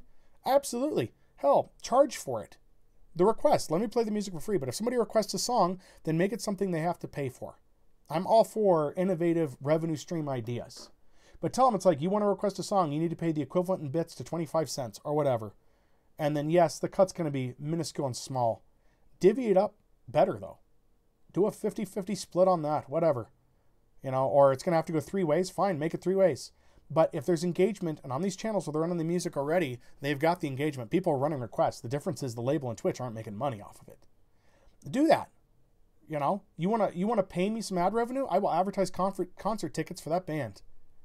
I have no problem doing that. If you tell me if you're going to run this band, you're also required at this time during this week to shout out their concert coming. Whatever. I don't care. I have no problem adding those to that. If it's something I support, I have no problem doing it. And it's opt-in. That'd be the thing. It's opt-in. People don't do it. They don't have to do it. But yeah, YouTube's looking at doing profit sharing. They already know people use the music in these videos. They might as well get everybody money off of it. This is where YouTube is forward thinking and Twitch is not. Twitch is just in a weird spot. And with all that said, you know, and I'll reiterate this at the end of this too, I don't hate Twitch. I don't hate the platform. I'm disappointed with some of the crappy ideas passed and some of the crappy changes made. I don't hate the platform though. So the other type of community member we're discussing here in Twitch is the just grind community. You know, you just got to grind and you got to grind and you got to do it. And look, that was also addressed in the Twitter broadcaster too. There is no grind that's going to get you anywhere. It's not the grind that does it. Again, it's right time, right place in most cases. There's no grind. If you do 8 hours a week or you do 1 hour a week, you have the same odds. That's not me. That was an opinion discussed by a member in that conversation. And, you know, whether you believe it or not, the proof is in the work you do. You know, and again, if you have the right presence, if you have content that people want to see, then yes, the grind worked out for that. But if that was the case, the grind would be universal. If the only, we're talking about grind here, if the only portion of this was you just need to do X amount of hours per week and you'll get followers, from what I'm understanding, that's not accurate. Understand that's not accurate. And this comes from ex-Twitch employees and other content creators that have found it does not work. And these aren't smaller followers. These people have are smaller channels. These are medium-sized channels that have good following that it doesn't work. It just does not work. So keep that in mind. Doesn't mean give up. It doesn't mean don't do this. It doesn't mean you're never going to make it. It just means that you need to come to terms with reality, like we discussed earlier, that the grind does not matter. You know, streaming consistency has little effect on discovery. People aren't discovering your channel because you've done 8 streams in the past month. They're discovering you because you end up on the front page. They're discovering you because you had more followers, stuff like that. You know, and we're going to segue into some other stuff here, but you know, Twitch doesn't know how to monetize the content. And that's the problem, because if they did, I think it would perform better, right? People who have good content on YouTube, they're getting pushed up based on the content, not the same criteria as Twitch. So it's easier to get promoted there. It's easier to get discovered there. And the key is discoverability. For example, if I use the right keywords, there's a good chance I'm going to show up in a Google keyword search a lot easier than with Twitch. I've tested that. My videos are pretty well tagged at this point, and they don't have what Google has for that. So if you're looking for a Division 2 stream and you Google me, you're going to find my YouTube videos before you find my Twitch. And that was back when I had VOD on, or you know, VODs of Division 2 streams. I could not once in a 48-hour span find my video where I stream Division 2. I could find my YouTube videos. For sure I could. And that's true of anybody that I know that streams. I can find their YouTube videos. I can't find their Twitch channel. And just because Twitch isn't a part of Google doesn't mean they can't fix that. There are things they can do. I have an eBay store. My stuff shows up in a search, and eBay is not partnered with Google. So you can't tell me it's because Twitch isn't part of Google. It's whoever's running the marketing side, the monetization side, the SEO portions of Twitch, they're not doing something right. And that's a good set of opinions from a lot of people in the community. So, you know, the ranking is broken. The ranking itself is just broken at this point. I don't know how people show up on the front page of Twitch. And the search is garbage too. If I want to find a streamer, I have to punch in their name because the search is not going to help me find them. But if you're watching this live, go to your Twitch landing page. Go to the Twitch main page. Hopefully we're still muted on that. Yeah, mute site. Go to your Twitch main page. Tell me how many half-naked streamers you see. You know? If you're in chat, go ahead. I'm not talking the main banner where live videos playing. I'm talking your live channels we think you'll like. I've heard this complaint a few times. How many people are in hot tubs, in bikinis, or in swimming tubs? Right now, I have 2 on my channel. I'm not going to be naming the channels. We're not here to promote those. How many like that are you seeing that are on there? I have 2. I don't watch those channels. Why are they being pushed to me?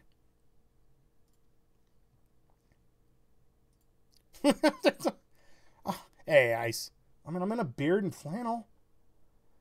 How many channels, you know, are you seeing on the main Twitch page that are promoted? If you want an even better tell, I'm going to run an incognito window. I'm going to go to twitchtv.com. I'm doing that because my browsing sessions are separated. Now I'm going there like I'm not even logged in. Let's see how many show up here. I have the same 2.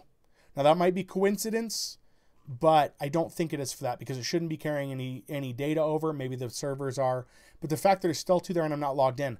What if I was a child in this house? Not logged in. So, you know, that leads us into this other stuff later on. But, you know, moving on, we have the group that... none, but I requested they stop. Oh, yeah, you have the option to stop having them recommended to you, but you have to have an account for that to happen, and that's also another part of an issue. But the other portion of people we have is the clout chasers on Twitch. These are the streamers and people that tweet that I hate. These are people specifically chasing clout. These are the ignorant streamers that put out the dumbest content. These are the people that get in trouble with what they do. We've all seen them. We've seen the guy that live streams him counting his money and he gets broken into. This is the person that gets doxxed because they're threatening their viewers. You know, things like that. These are people who do not belong streaming. And Twitch has a responsibility to clean this up. Every platform does. They're on YouTube too. But Twitch does the worst possible job at it. I'm not going to turn those people too much. You know who they are. Not name people. You know that group of people. These are the people that are just ignorant, that just they shouldn't be allowed in front of a camera. And I'm sorry, but there are those people. We just don't need people in front of a camera like that. And I guess I should preface that because I'm sure I get attacked if it gets seen, but it doesn't matter what race they are. It doesn't matter any demographic like that. It's always the same people. And it just needs to stop. They're producing garbage. If it was on YouTube, I'd call it YouTube poop. It's YouTube poop is what it is. It doesn't provide any substance. It doesn't give anything else. They're just dumb and they got a camera. That's what it is. I'm not going to apologize for that. It's just what it is. It's stupid things. The last group is the overly positive group. Now, I'm not the world's most social person. You guys may think I am because I'm here. Again, you've got Thumbs, the presenter. But you know, you're doing a disservice to the platform being overly positive. If Twitch makes a bad decision and the only thing you can say is, well, it could be worse, or, you know, you're promoting it as something good, or you're trying to tell people the rates. I saw too many people that are on here that are like, oh, it's really a good thing, actually. It's like, no, stop doing that. You have to be able to hold Twitch to a standard and not spin it into something positive. It is okay to complain about things sometimes. It is perfectly okay to look at something and say, this is garbage. You have painted this turd gold. It's still a turd. It's okay to do that. Don't be insulting about it necessarily. Don't sit there and attack the staff. That's wrong. Don't dox the staff. But call them out on it. You know? Do that. Shipwreck is a shipwreck. Calling it a minor setback is awful. Stop doing that. You know, we need some stuff to be slightly negative. We need it to be realistic. We need enough people to come forward and be okay saying, you know, the raid idea, this is just an example, the raid idea was awful, terrible, never should have been done, and there should be pushback, but nobody's pushing back. So enough of the community. You know, that's my opinion on what there is of the community here. We're probably going to run over the 2 hours, and I'll have to work on shortening things down. I'm sure I could have cut some of this from this. But again, first time doing a stream like this. What belongs on Twitch? As I said earlier, gaming. Gaming first and foremost. In my opinion, Twitch was built on game streamers. It was built on gaming streamers. Competitive, solo play, speed runs, all of that and more. It was built on game streaming, in my opinion. They have added things since, yes. I think that just chatting is fine. I think that, you know, talking about topics like I think that's fine. I think having political discourse is fine. Racist content does not belong on Twitch. Doesn't belong anywhere online, actually. Shouldn't be on YouTube. Shouldn't be here. Doesn't belong here. As I said earlier, hobby streams, you know, people who do puzzles, knitting, painting, stuff like that. Woodworking, hell, anything that is like that, I think is good. I think it is great that those can be there. Let's see what Ice has got here.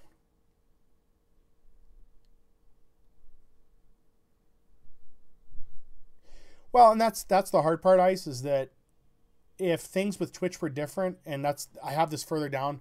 I don't know if you'll know some of the stuff I'm talking about, because I know we haven't talked about it off stream, but there's a reason I have a problem with it, both with YouTube and with Twitch. But with TV, that's the case. Like, you know, I can go turn the TV channel. I can choose not to watch a movie, but it's the way these platforms push that content out ahead of everything else that makes it hard. And that's where I'm at. You have some choice to a degree, but some content's just dangerous or not good for that, which is excellent, because that brings up my next point. Anyway, watching, what's ASMR? Does anybody know what ASMR is? You know, ASMR is a trend. I think it took off in 2019 is where it started. Like, it was on there before that, but there is legitimate ASMR. You can find me on that if you want. That there's no such thing as illegitimate ASMR. There's legitimate ASMR. I watch a few channels from Ecuador where they do spiritual cleansings. That's ASMR. It's the sounds. It's the relaxation.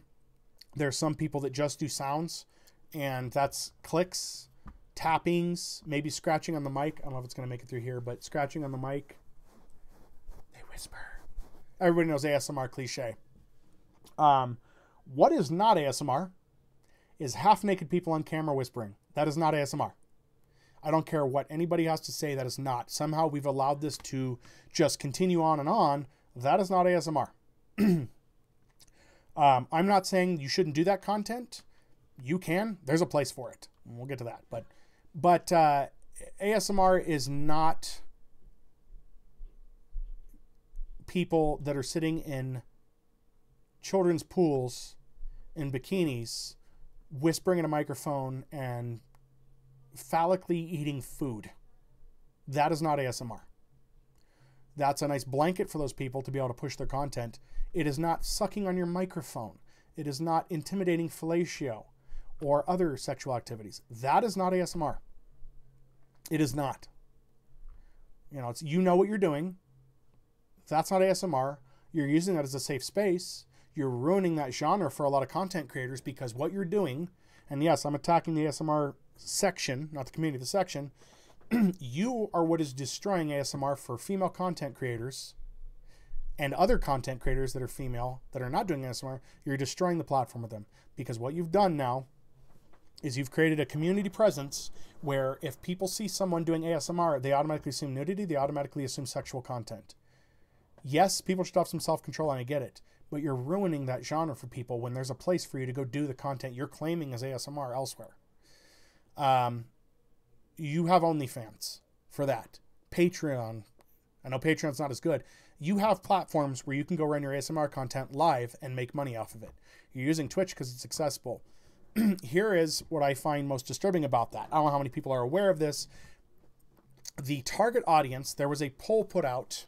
I lost the link for it. There was a link to a study that was done about how disgusting some of the content is because of what it does.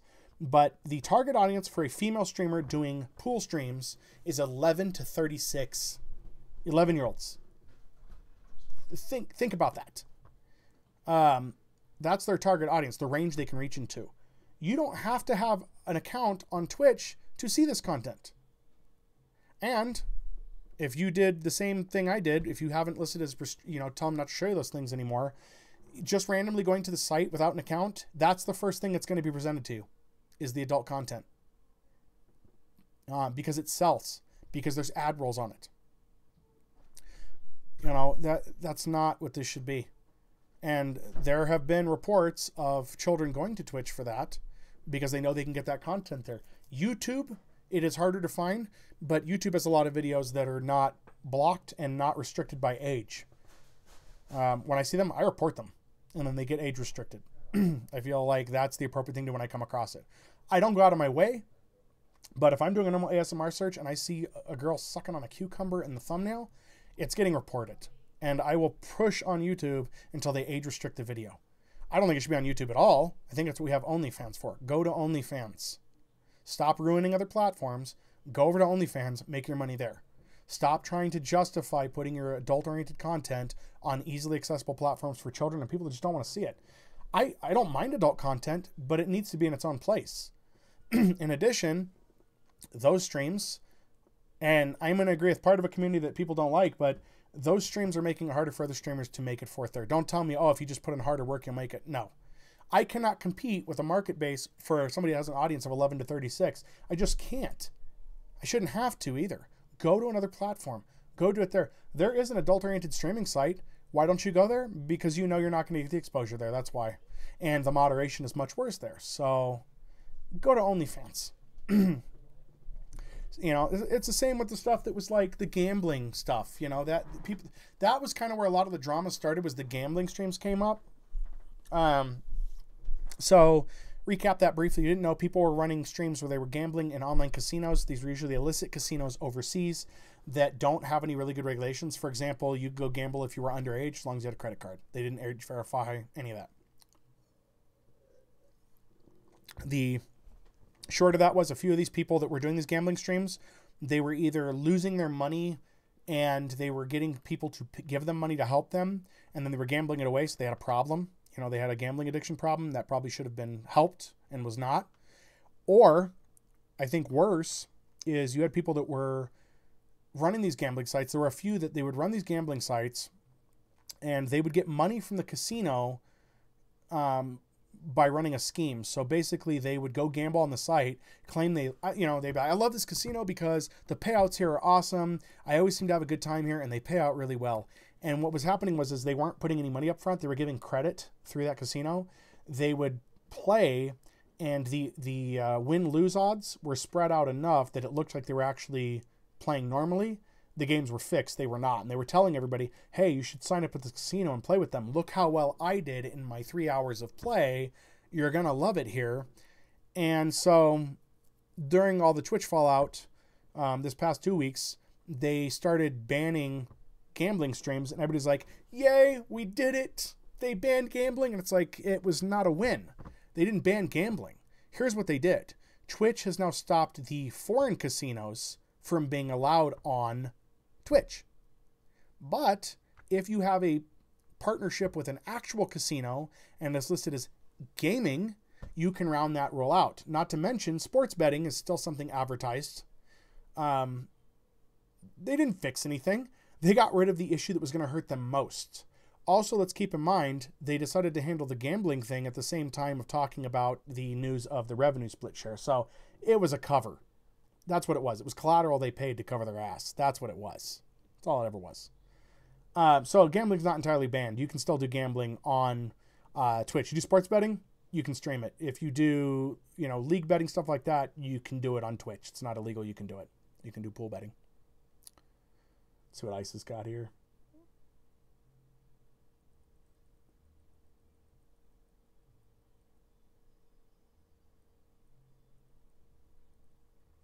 Yeah, Ice says, you guys can read the replay, but I'll read it out loud here. I don't think that sex should be promoted on here.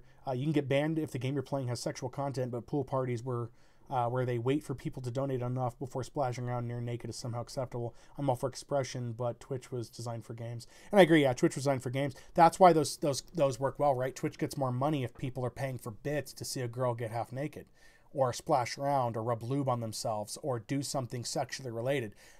Whether anybody wants to admit it or not, and I'm not saying women shouldn't produce sexual content, I'm saying they shouldn't produce it here. I want to be very clear on that. You can be as restrictive as you want in saying that, I'm just taking a crap on female streamers. I'm not.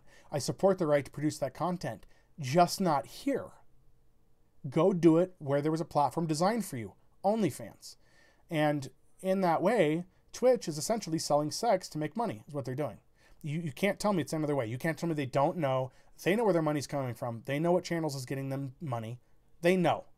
There is one streamer, again, I'm not going to say names on here because it gets you in trouble and because there's legal issues to that. But one of the bigger streamers that I always see recommended, she has been doing this content for a while and masks it as ASMR. She's one of the top earners on Twitch.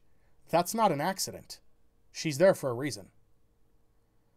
A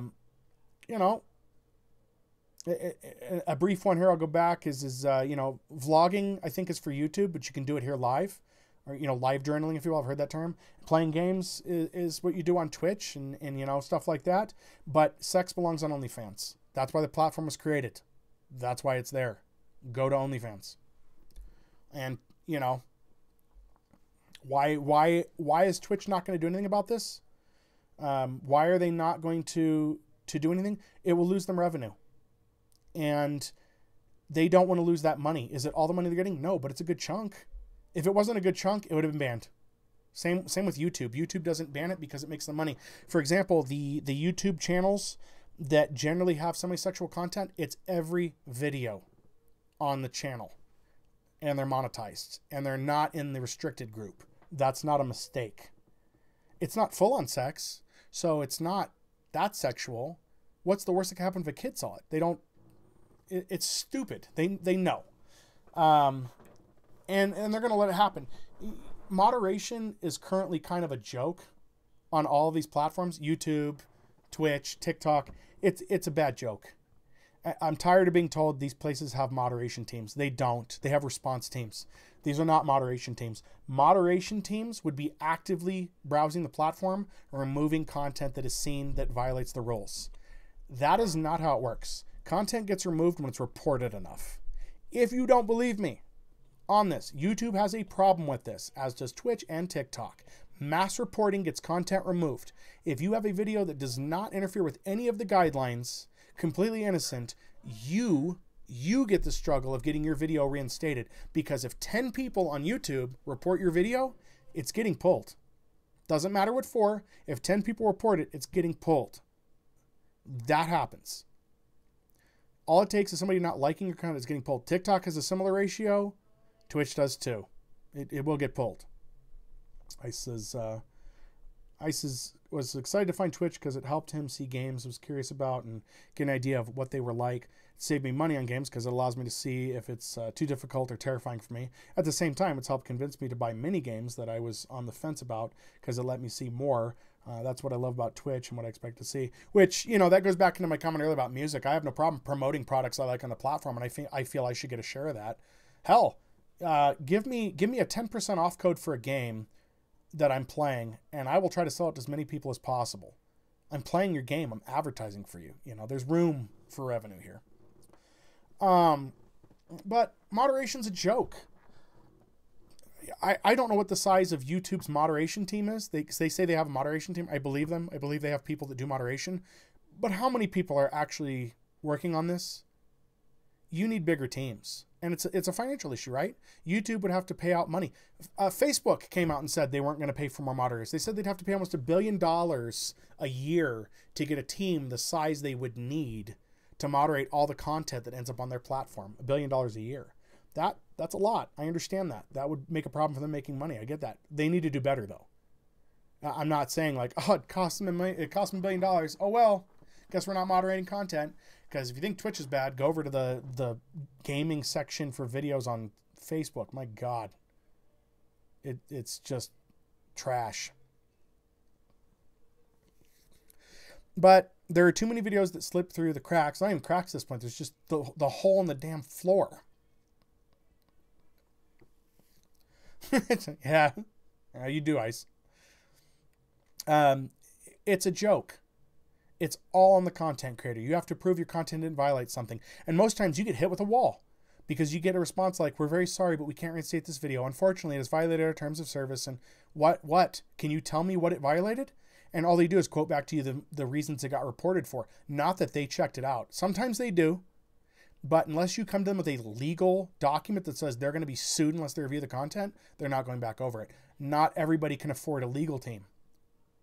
So unfortunately, if you don't have those legal teams, you just do what a lot of smaller content creators do and you go, well, I guess I'm out that. I'll refilm with something else. And that hurts a content creator's growth. And I know the response initially from you guys is, if that's the case, then thumbs. Why don't you just go mass report, get a group together and go mass report all these ASMR channels? Because a lot of them have legal teams, and when one gets in the clear, generally these moderation teams are directed not to touch the others. If they're not already told at the beginning not to touch those. YouTube has no problem attacking smaller creators, but when they face a bigger creator, they're more hesitant or they'll act slower. So it's varied. It's not a one-size-fits-all answer. There's a lot of problems in the moderation community. TikTok, for example, they think they're being cute by moderating the community. We have auto-moderation. AI is not a moderation solution at this point in time. I am not impressed with what it does. TikTok, you can't say certain words. Now, to be safe here, because I don't know what Twitch's stance is, you can't talk about somebody removing themselves from life. Specifically, content creators have to say unalived. That person unalived that person. This person unalived themselves. It is ridiculous. You're not stopping the conversation. You're just blocking the word, and you're not changing the content that much. It's a dumb, ridiculous mode of content moderation that does very little and does nothing to stop actual harmful videos. If I go on TikTok tomorrow and post a video live streaming my unaliving, the filters will not catch it. They will not. Automatic content moderation, as I said before, that's what I was looking for, is AI controlled in most cases. It is not effective. It does not work, and it bans the wrong content. False mass reporting is one way the AI is broken. It doesn't understand. A human could see, oh, this video is weird. It's got a guy talking about lawn care, but for some reason it has 10 reports in the last minute. Somebody could easily sort that out. Machines are, if this, then that in logic. They can't see past that. If this video gets X amount of reports for this reason, ban video. There is no room for opinion in there. AI is not as advanced as people think it is. We're not dealing with iRobot here. We're dealing with if-then statements and algorithms that are really shoddy at best. 18 plus content. Now, I want to clarify here. If you go onto YouTube right now, have some fun, go just type in 18 and the plus symbol in the search bar. Not logged in. Don't be logged in. So this means you don't have an account. You're potentially a child. Go to 18 or search 1818 and then the plus symbol. You will find sexual content. We're talking pornography, full-on nudity, sexual acts. You will find it. Open to the world, out in the open. Nothing is done. So even in that respect, this automated moderation that's so robust is failing. Failing badly. Nice.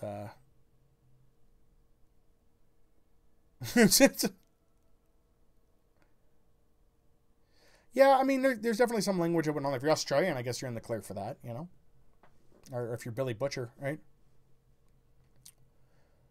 The other thing that moderation is bad at, and I don't know how to set the tone for this, so I'm going to have to say these things out just to get them out there. I am not someone against female content creators. I'm not. And the other thing that a lot of these content creators are doing is they're hurting other ones. There's no good moderation against harassment. There's none. Women get harassed all the time. Sometimes they get their information released and people track them down. The bigger streamer that I was talking about that I don't like the content she produces on here, somebody came to her house. I don't like her content, but that is not the appropriate response to her content. I don't like her content, but I do not condone somebody physically assaulting her, sexually assaulting her. That is not right. That's not how it works. I think her content should be on OnlyFans, but I don't think she should be harassed for having her content on here. I think it should be removed. Yes, absolutely. It shouldn't be on YouTube either. But at the same time, that does not give people the right to go hunt her down and harass her or potentially sexually assault her. It's dangerous and it's ridiculous. And Twitch and YouTube, along with TikTok, are not doing none of these social platforms, we'll just say all of them, including Facebook and others, they're not doing a good enough job of protecting their content creators. OnlyFans does a better job, from what I understand in their terms and how they protect their users. They do a better job. But there's a thin line between someone paying a content creator and knowing where they live. Now, there is a process for protecting your address that you should have set up, potentially. But, you know, even that's not 100%, but it's a lot better protection than some of the other methods that are out there. You know, so that's the content moderation in there. We're going to move on to whataboutism real quick. We've got a few line items in here, but, you know, this fits in with that content too. The gambling streamers got banned, and a lot of people are about, hey, what about the ASMR streamers? And then somebody will pop in the comments, same clout-chasing idiots, or whataboutism. You know, that's a trash argument. Very important here. It is possible to be pissed off about two things at the same time. That being said, if the people complaining about the ASMR streamers are the gambling streamers that just got popped, no, you're an idiot and you need to stop scapegoating. Just admit what you did was wrong. You knew it was wrong, created problems. Move on with your life and do something else. If you're not banned, switch to other content. Do other content. Follow the rules. But saying whataboutism in response is garbage. It is fully possible to be upset about the fact that gambling was allowed on the platform and ASMR, the sexual portion of it, that they call ASMR, is allowed on the platform. You can be pissed off about both. Hell, I'm upset with a multiple bunch of things that come onto this platform that shouldn't be here. That are dumb. One is not worse than the other or better than the other, but I think it has nothing to do with female content creators, is there are many amazing, welcoming women on Twitch. As with many preconceptions in life, it's a small percentage that are after alter perception. I definitely don't agree sex being sold here, but guys are raunchy and inappropriate here in other ways, and I'd like to see them targeted equally. Absolutely. I want even application of rules. First, Twitch needs to get their rules sorted out, but no, I want the guys that are being overly sexual in that to be pared down. I want them to be flagged for that. You know, to everybody watching that will watch this in the future, no, I want it on even sides. I don't want guys running around in Speedos either. You know, I don't, but I've heard horror stories where women can be almost topless, showing their butt, you know, and there are men who went on a stream and streamed with no shirt on and they got a ban for no shirt on. Like, what the hell? You know, I want it evenly applied. If they told me tomorrow I can't drop F-bombs anymore, so be it. Great. But they better apply it evenly across the entire platform, you know? Now, to preface that, I don't think cursing, if you're exclaiming something in frustration, you know, like you get killed and you're like, you know, I get it. I think that should be fine. But again, in order for those things to work, they have to moderate better, and we have automatic moderation. So at best, it's going to keyword filter search. There's going to be an algorithm that can hear audio, and it's going to flag you each time you say that word. It doesn't take into contents between saying the F word and calling someone an F word, and how you're doing that. Everything has too many variables to be a blanket AI approach. AI is not smart enough to understand it. It doesn't get it. Talk to your smart home devices, which you shouldn't have for safety reason, but talk to your smart home devices and try to talk to it like a human. It will get confused. It doesn't understand context. It is still at its roots an algorithm that is programmed with if this, then that arguments and some other little magic sprinkled in. It is not an AI at this point, as far as I'm concerned. It is not sentient. If it was, it would understand these things better. It does not. And even worse, if AI becomes sentient, it's going to have opinions. What those opinions are, we have no idea. Popular minds like Isaac Asimov with iRobot believed that meant that mankind was a threat to itself and needed to be protected from itself. That's not helpful or promising. But again, you know, Twitch has no nipples policy. I think they do. I think originally it was you can show chest but no nipples is what it was. Sorry, they have a no nipples policy. Yeah, you're right. Yes, I think that's what it was. Somebody told me that at one point. I forget who. But for the streamers that are doing that, yes, men should have control. You know, but at the same time, if a platform is going to allow certain content and it's also going to allow men to act a certain way, and Twitch isn't going to do anything about it, that creates a problem. And again, this is why I say adult content belongs on OnlyFans. It's a safe space for that. Go do it there. And yes, Ice pointed out, I didn't mean to skip over this. It's very important. There are lots of welcoming women. There are a lot of female content creators who do streams without showing any nudity, without saying anything sexual, without wearing a lot of makeup, or not that you don't have to, not that wearing makeup is bad or anything that's bad, but I feel like they're not trying to over-sexualize their content. They have interesting things to say. They have interesting viewpoints. They say great things, and they're honestly trying to put on a show with a game, not a show with nudity.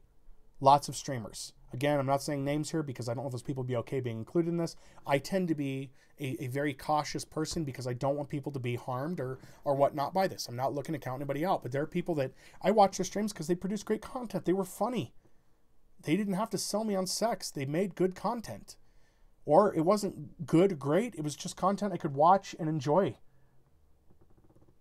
But what's going to happen is you're going to see where the user base will slide. If the sexual content is how women are going to make money on this platform, and it's going to oust the women who are not making sexual content, do you think we're going to have a lot of content creators that aren't sexual that are female? Do you honestly think that's going to happen? If you say that yes, that's going to happen, you really don't understand what's going to happen to these platforms. You just don't. Look at the dancing TikToks. TikTok is popular for multiple reasons. The dancing TikToks is one. You can guess what that demographic is. These are not always of-age girls dancing on TikTok that are making revenue, that are making the platform popular. Why doesn't TikTok block it? Oh, I mean, it could have to do with the money they're making. And that pisses me off because they're taking advantage of people of different demographics, age-wise, particularly of the female population. You know? The whataboutism is trash. It is trash to the highest level. Nicki Minaj. Here, I'll give you guys another link. Nicki Minaj recently got upset because one of her new music videos got an 18+ ranking. But your content is 18+. Your content is for adults. Why are you upset? Oh, you're upset because another video didn't get flagged. Well, the appropriate response by YouTube shouldn't have been to remove her 18+ ranking. It should have been to go flag the other channel and put them on 18+. I don't care how loud Nicki Minaj wants to yell about it. Her content was still sexual in nature. The women were still dressed in thongs. Some of the women were topless. Granted, it was blurred to a degree. I don't like Nicki Minaj. I think she's loopy. Her and Doja Cat. And I like a Doja Cat song, but Doja Cat's nuts. But at the same time, their content is not necessarily being marked 18+, and they're showing, in some cases, nudity. A few of Doja Cat's videos have nudity. Not being flagged as 18+.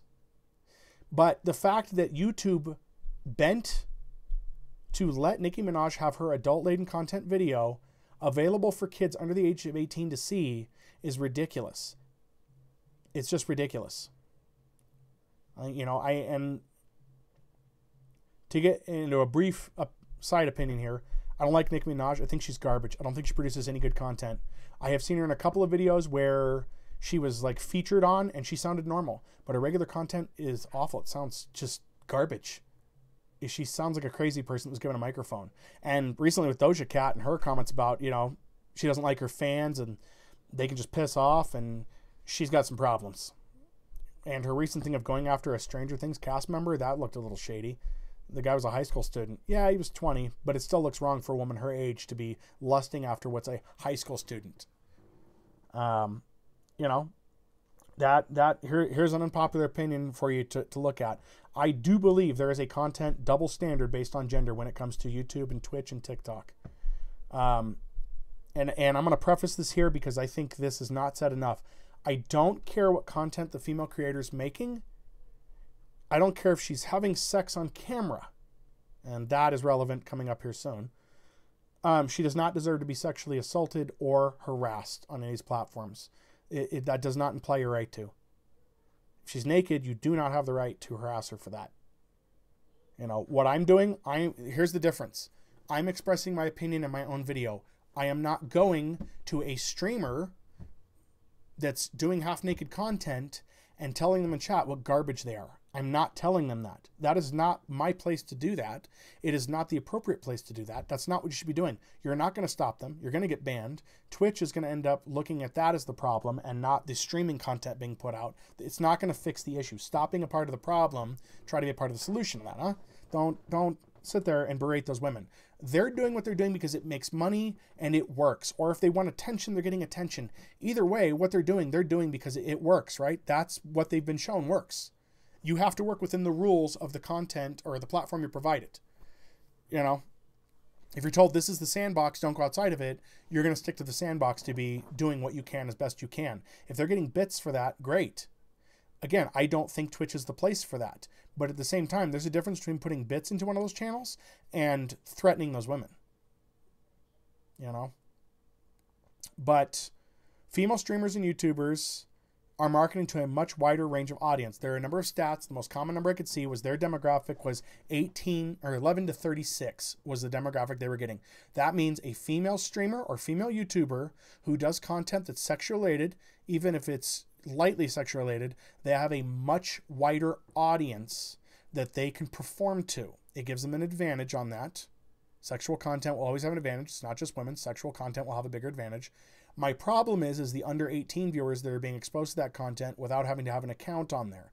There was an article released, and I'll see if I can find the link here about it.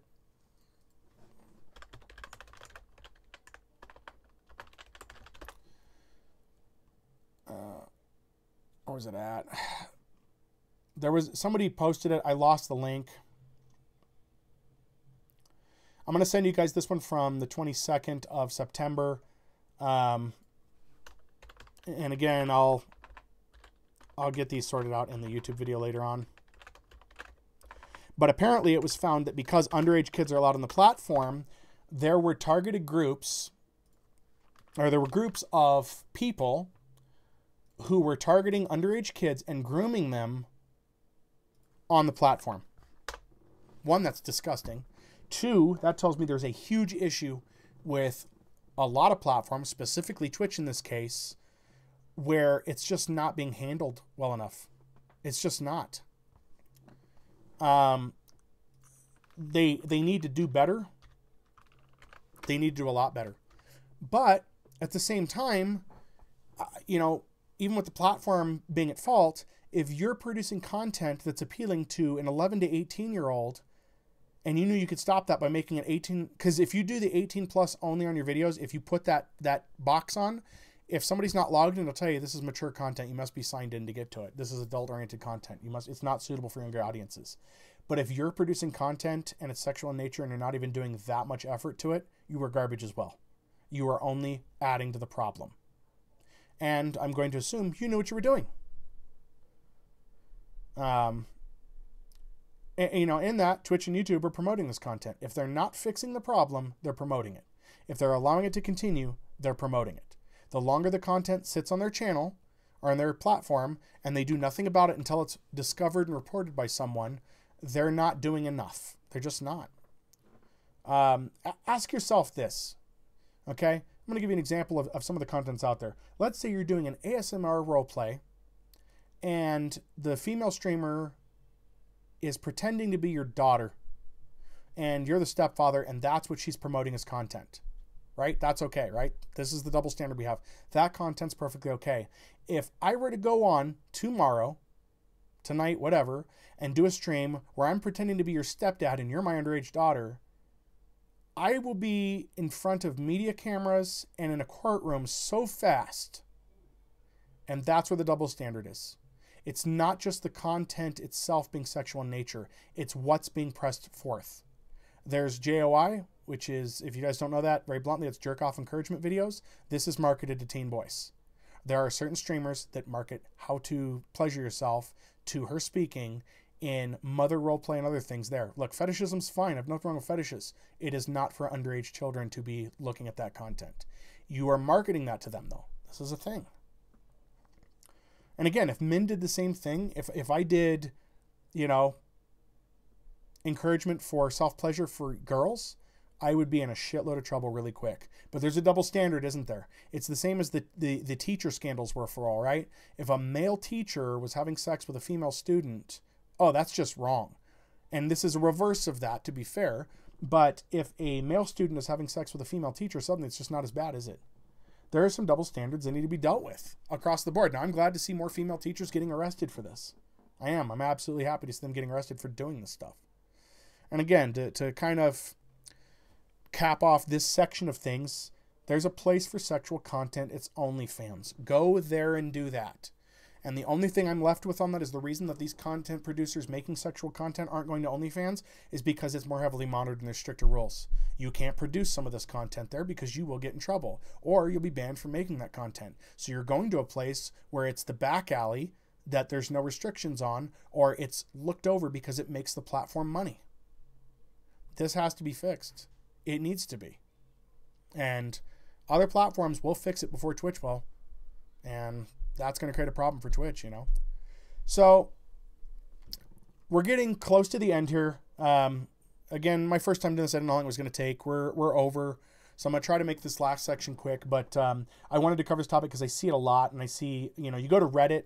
I was at a hardware store the other day building my stand for my green screen. I built a collapsible stand so it's movable and stuff. And there was a guy at a register talking to a girl there. They were having a conversation, and she was talking about games, which I think it's great when you hear women and girls talk about gaming. I think more girls need to be into gaming. I think there's so many stories they can enjoy. I think it's a place that needs to be challenged by females in that community. For better or for worse, we need to include women into more stuff. I try to get my girlfriend into gaming, but she's hesitant on a lot of things. It's not something that interests her.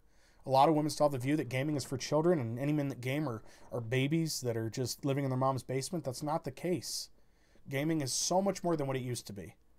Hell, even in the last 10 years, the landscape for gaming has changed, and there's so much better content out there. I love streams where girls are playing Elden Ring. I haven't played that game at all.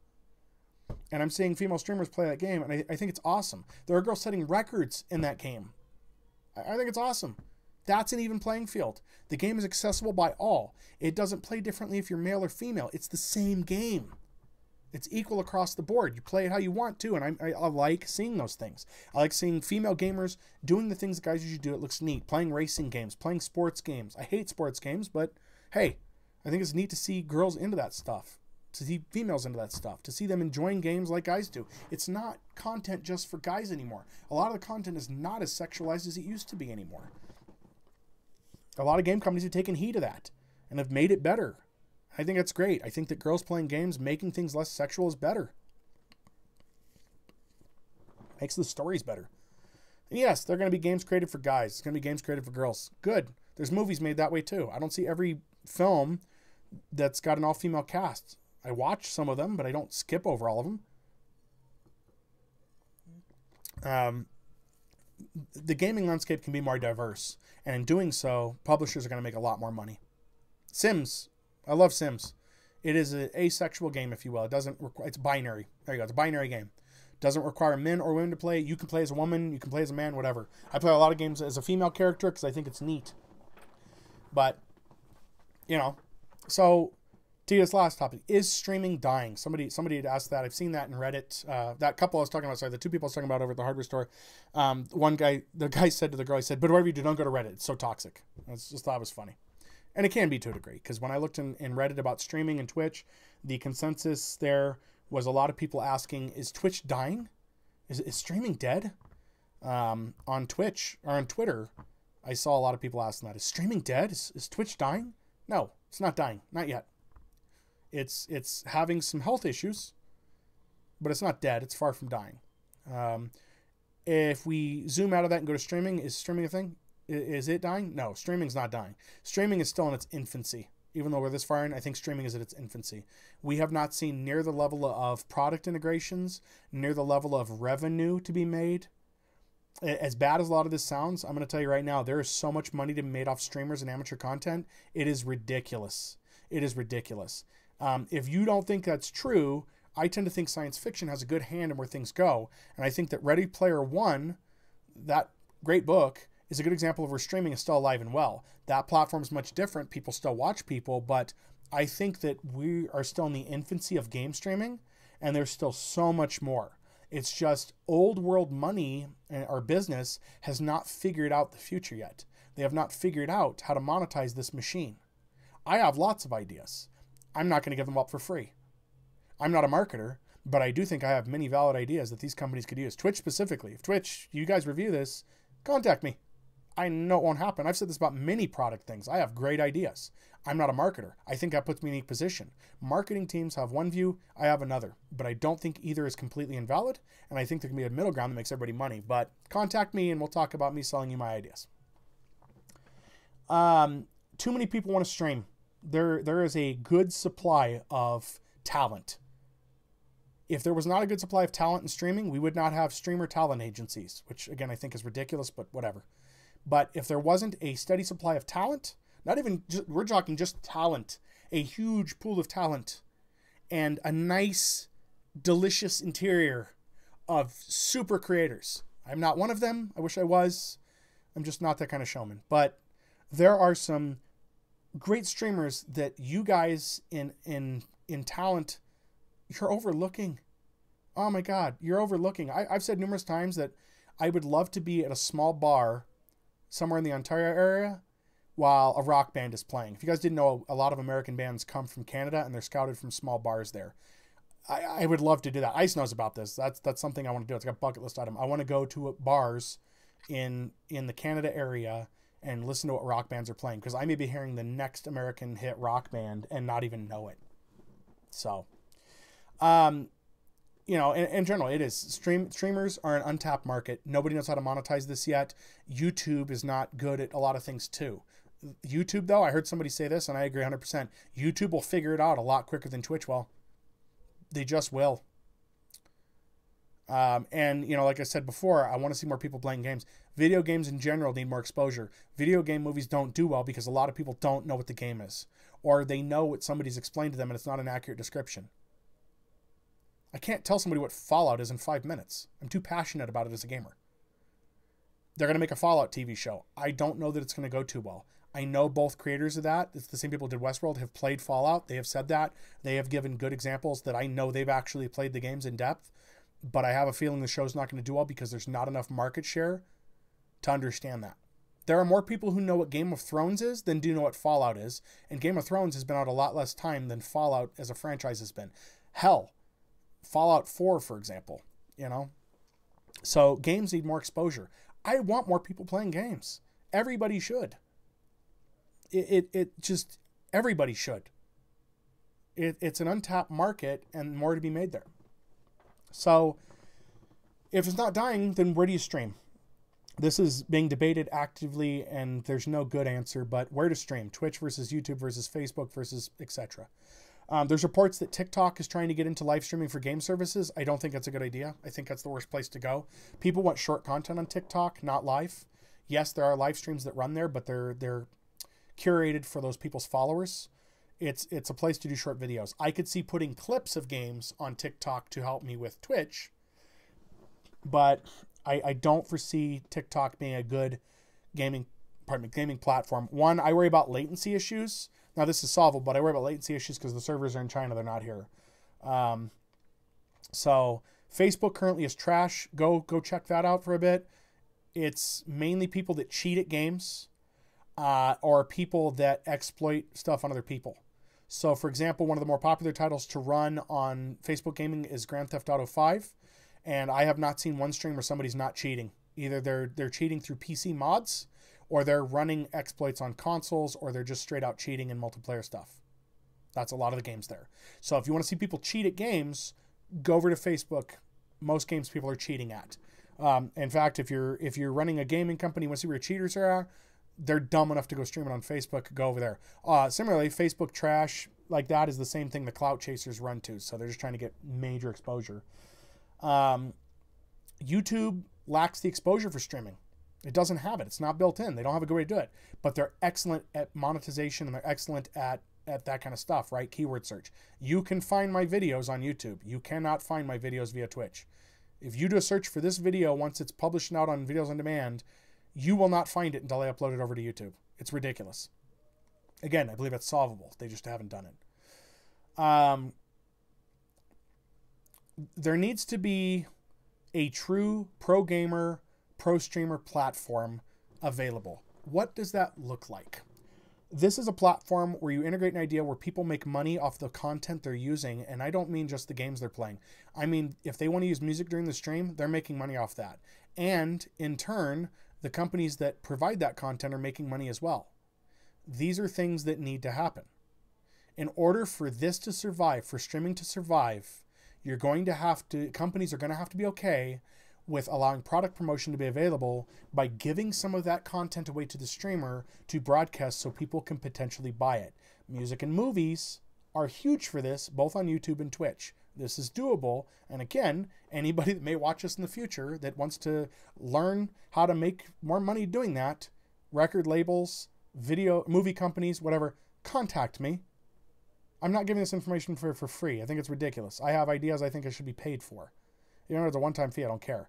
There are ways to make all of this stuff work. It needs to be done. So far, this stalemate that's taking place is killing content creation for everybody. These companies are spiting themselves out of billions of dollars, really.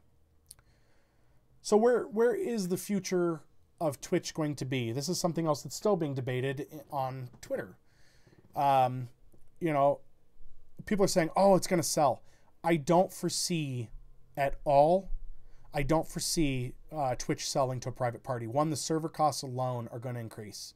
It's going to make whatever deal is made less profitable because they're not going to have the discount that Amazon is providing because Amazon owns the storage, right? Like there was an argument made where a guy had said, it wasn't an argument. It was the argument put into the announcement about the revenue split, how server costs are so expensive.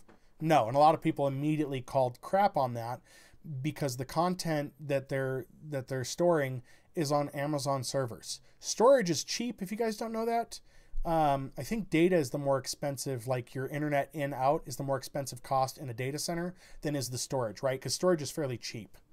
And I don't think they're using SSD technology in the Amazon warehouses for data. They're using standard hard drives that are server class or RAID class, if you will, because that's a much bigger improvement. You can do a lot more with those. So that technology is fairly cheap. Amazon would not have got into a data storage if it wasn't cheap and something they could make money off of. A while back, I'd have to dig up articles for this, but apparently with Amazon, they were offering free photo storage because if you were uploading your photos to their servers, they then had the right to scan your photos for products and then advertise you based on what was in your photos. The only evidence I have of this personally is that I had tried that service and I was suddenly getting offers for beverages and food that were in photos. It was ridiculous. And clothing. A few of the shirts I wore, they had logos on them. I generally wear logo-free stuff. But they were advertising me similar clothing. And because I'd ordered clothes from before, different brands, they knew my size. They were taking me... It wasn't like blanket ads. They were taking me directly to listings based off that. But any company that buys Twitch, they're going to assume a large cost in data and storage. Again, Amazon's getting a discount on a number of products. There was a person on Twitter that compared this to like Smoothie King. How Smoothie King doesn't pay $30 per smoothie. They're paying less than $1 and they're charging the customer $5, right? Because that's how business works. So in addition to losing the discount on the storage and the server run, they're also going to be losing the discount on whatever data there is, like internet, because whoever Amazon is getting their data from, they're also probably getting a bulk discount because they're such a large client. That's just a fact of business. You pay probably $100 a month for your high-speed internet. Amazon is not paying $100 per month per location. They're paying a lot less. Yes, their bill's bigger than yours, but they're paying a lot less. And if you don't think they're not going to negotiate for a smaller price, you just don't understand business. I'm sorry, you don't. If you're a streamer and you don't understand that portion of business, educate yourself on that before you get in a contract with anybody because you're probably going to get ripped off on the money you're making. You should be asking for as much as possible within limitation of what can actually be done. So no, I don't think Twitch is going to sell. I think that there is a business portion of Amazon that will get smarter about monetizing the platform. The ideas I have for how to use videos and music in content, I think that is something that they will catch on to first. like as a business, that I don't hear many people talking about the ideas I have. I don't hear those out there. I think people are too focused in the wrong areas. But Amazon, you know, again, if they want to contact me, be my guest. I'd be glad to talk to anybody in business that's with these companies that would like to compensate me for stuff that will make them money. I think that's only fair. It's the American way. But, you know, I have fears about things going the wrong way. My next biggest fear, and I'll make this prediction that we're going to see this, is we're going to see talk about this happening, or they're going to announce it. I foresee them trying to charge a fee for normal streamers. And that you'll have a lesser fee if you're an affiliate, that you'll have to, you know, like, example is you want to stream? Great. You can start streaming on Twitch for as little as $20 per month. If you become an affiliate, that knocks down to $15. And then if you're a pro streamer, if you become a partner, the fee is completely dropped. Why do I see that happening? Because already they've proven they don't know how to run this platform at Twitch. And they're going to try to recoup whatever money they can. Will that happen? Probably not, but I expect somewhere we're going to hear it talked about. That's my best prediction at this point. I could be completely wrong. The problem with memberships, charging the viewers memberships, Twitch doesn't provide the kind of content like Netflix, Hulu, or the other platforms that people are going to pay a monthly to come on this platform and view stuff. They're just not. So memberships is definitely out of the question. I don't think they're going to do that. The sustainability of the platform needs to be better reviewed as well. They need to be finding ways to reduce costs and improve profit that they have not done yet. They're just not. So far, it seems like whoever's managing this is they're just throwing stuff at a wall and seeing if it'll stick. That's it. You know? And I don't think that's really a good method either. This is where businesses fail. They're managing it like a restaurant. They're managing it like a department store. They're not managing it like the business it is. This is new. It's important for them to succeed in understanding this new area of business. This is not retail. This is entertainment. And it's not prepackaged entertainment. It's different. There need to be more viewpoints into this. You need people from gaming companies. You need people from live entertainment productions in here providing input. They don't have a lot of that. From what I understand from the audio stream I listened to, they tried to get gaming companies in, didn't like any of the ideas gaming companies put forth, and fired the people that came over. That doesn't sound really great. And so our last section here, I'm trying to make it more positive as we close, but advice for new streamers. If you're new and you just happen to be popping in here, or you watch this at a later date, or you want to know about streaming or whatever, and you want to know, you know, I put in here advice for people who want to start streaming or just started. This is not abysmal. Don't be scared away from streaming because of the things I've said. Understand them. Use them to become a better streamer. Understand that this is gamed against you. Understand that the odds are completely against you and that you're going to do this anyway because it's what you want to do. You have to want to do this because you want to do it for you. If you're doing it for any other reason, if you're doing it for money solely, you will fail. If you're doing this just to make money, your heart's in the wrong place, you will fail. You have to want to do it because wanting to do it will push you to do the things you wouldn't do normally if it's something that you were focused only on the money. That's it. God, get some water here, guys. The unique things that you will do when you have nothing but a crappy webcam and just a good game to play, the unique content you potentially can create doing just that will be better than anything that can be bought and sold. Hands down. Some of the best streamers I have seen are limited streamers. There was a streamer that was physically disabled who was still playing games. Amazing. And the content was just awesome. The guy was inspiring. So I think you can still stream. Do what you want as you want. If you want to try out an idea, do it. Don't do like I did and wait to do a stream like this. I don't even care if the stream doesn't do well. If it doesn't get many views, I don't care. I wanted to do it. I want to continue to do things like these. I still want to do game streams. I want more game streams than these. Do it. Enjoy it. You know, if you decide that you want to play an unpopular game and stream it, do it. Just play it. You could be the person that has the perspective on that game that gets somebody else to do it. Ice in chat already said there's a number of games that he didn't play because somebody played them and he didn't like the way it played. Or that they played a game he never thought he would play and he ended up playing it. That is the power as a content creator here you have. Maybe you have a different perspective. Just, you know, do it. You know, do that. Ask yourself before you start or while you're doing this, what kind of content would you like to see? What things would people film and put out or stream live that you would want to see? What would you want to watch? What do you want to watch? Is it there? Do you feel that it is there, but you could do it better? Do that. Go do it. Try it. Even if you're boring, don't know how to talk, you're awful. Go do it. Do it. Nervous? If you're nervous, even better. Do it. I did not think when I first started streaming I'd be able to do it because I did not like public speaking. I got over that fear before streaming, obviously, but it kind of came back when I started to do this. Especially if you're nervous, do this. If nothing else, you're going to be better at public speaking. You're going to become a better presenter. Just doing streaming over and over again, you will become better. As long as you're in the right mindset and as long as you're doing it for the right reasons, you will become a better presenter. As I screwed up, you'll become a better presenter. You know, that example, the script I just made there, if I was still amateur at speaking to people in public, I'm not perfect at it, I would have been embarrassed. I would have been flush. I would have given up and been done. This will teach you that those mistakes are okay. That's what makes the live streaming platform fun. You are being human. You're being you. People want to see that. You know, ignore a lot of the main advice. A lot of people have opinions on how to stream, so ignore the advice like if you don't watch yourself, why should others? I think that's crap advice. I heard that as well during the live Twitter audio stuff that was going on. I hate watching myself. I hate watching my videos. I still do it from time to time, but I don't have to watch myself to understand the feedback I get from viewers. I don't have to watch myself to understand where things aren't right. I mentally can keep track of what I didn't like. The lighting was off. I didn't like that I messed up a line here or there, whatever. I learned from it, though. You learn from it and you move on with it.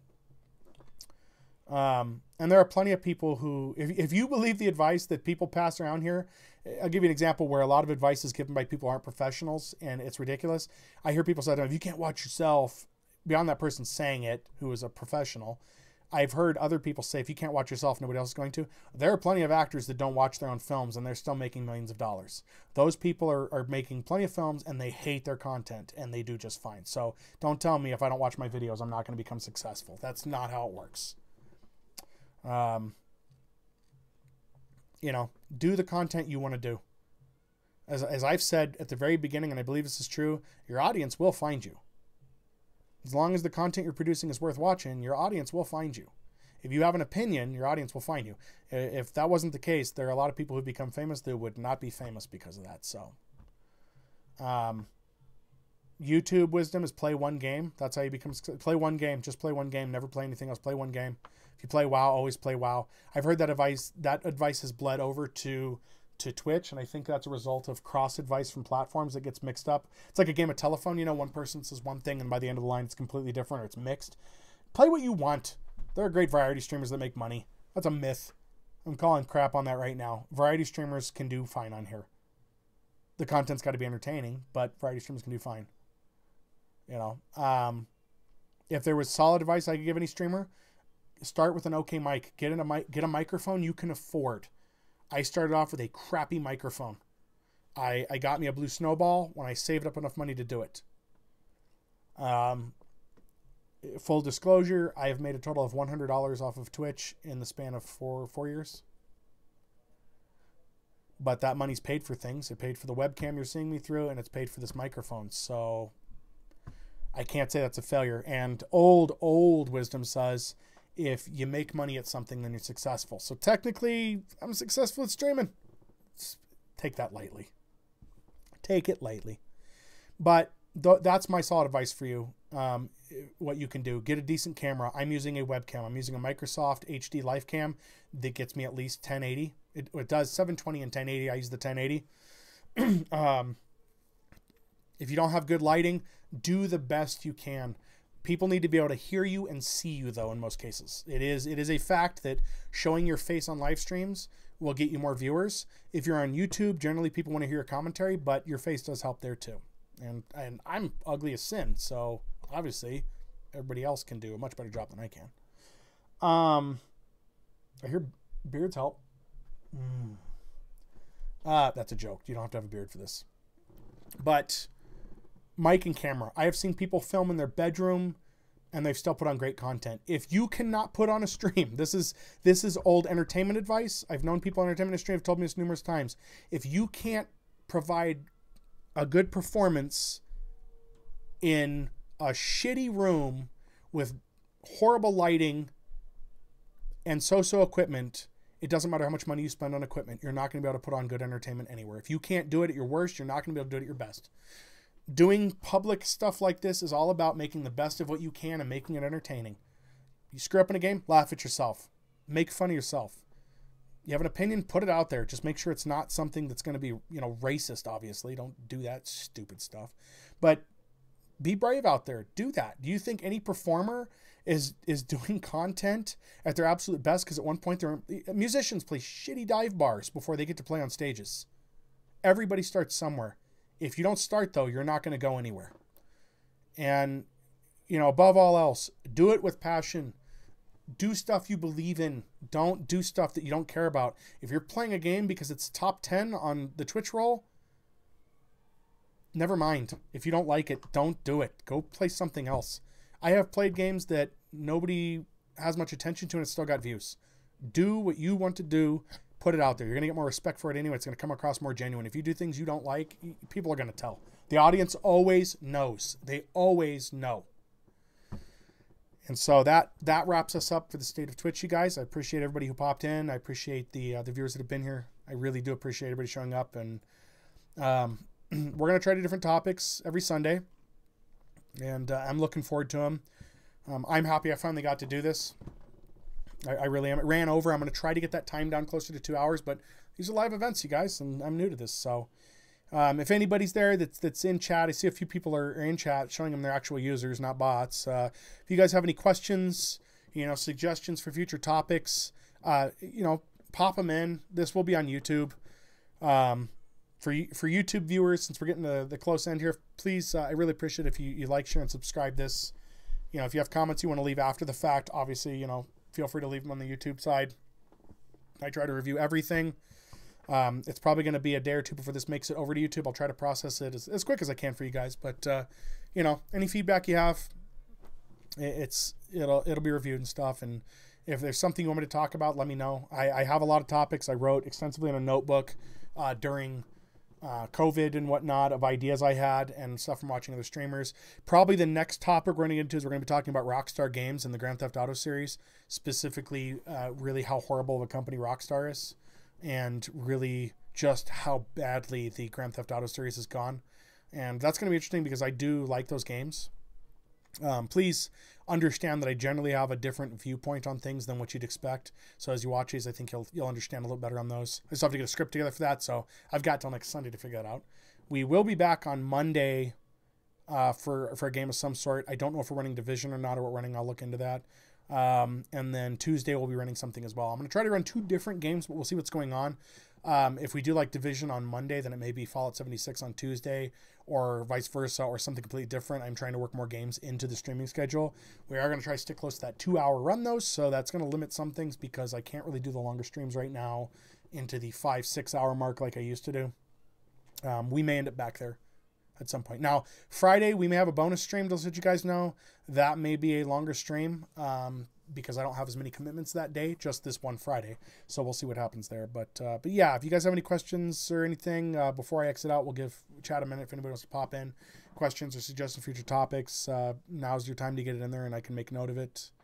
In the meantime, there, Ice, thanks for hanging out. Dante, I saw you in the background. I don't know if you're just lurking, man, but I appreciate you stopping by. I appreciate everybody being in that was in here. I'm not gonna shout anybody else because I don't know if they want to be mentioned or not. So, but I see you guys there. I see bots, of course, but I see some actual users there, and I appreciate you guys stopping by. I really do appreciate people just showing up, and I think my view count is off. That's why I don't always rely on that. Even the phone one was off from time to time. Because we actually have, I think, 10 people in right now, but it's not showing that. That includes bots, though, but it's only showing the 2. I don't know if there's a way to hide yourself as viewing a channel or not. I don't know if that's a thing. I'll have to look that up. But anyway, just to iterate this, because we're still changing the format of the channel, you guys will see a fade to black for a couple of seconds, and then we're going to go to outro. The fade to black is there so I can edit this channel out when I do the YouTube vid, because I don't want to be including the intro anymore.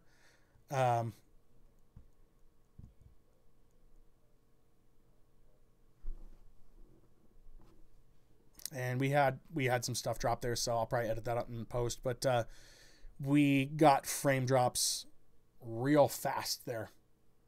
But internet is still up. So anyway, I'm going to fade to black. Again, it'll be a couple seconds, and then we'll go to the outro. Again, I appreciate everybody for showing up that did, for listening to me ramble on about this, and let me get this out. I do appreciate it, and look forward to maybe seeing you guys in the future. And we'll have some fun talking about Rockstar next Sunday. But until then, see you guys Monday for Random Game of Choice. Thank you all again. I do appreciate it, and see you guys later.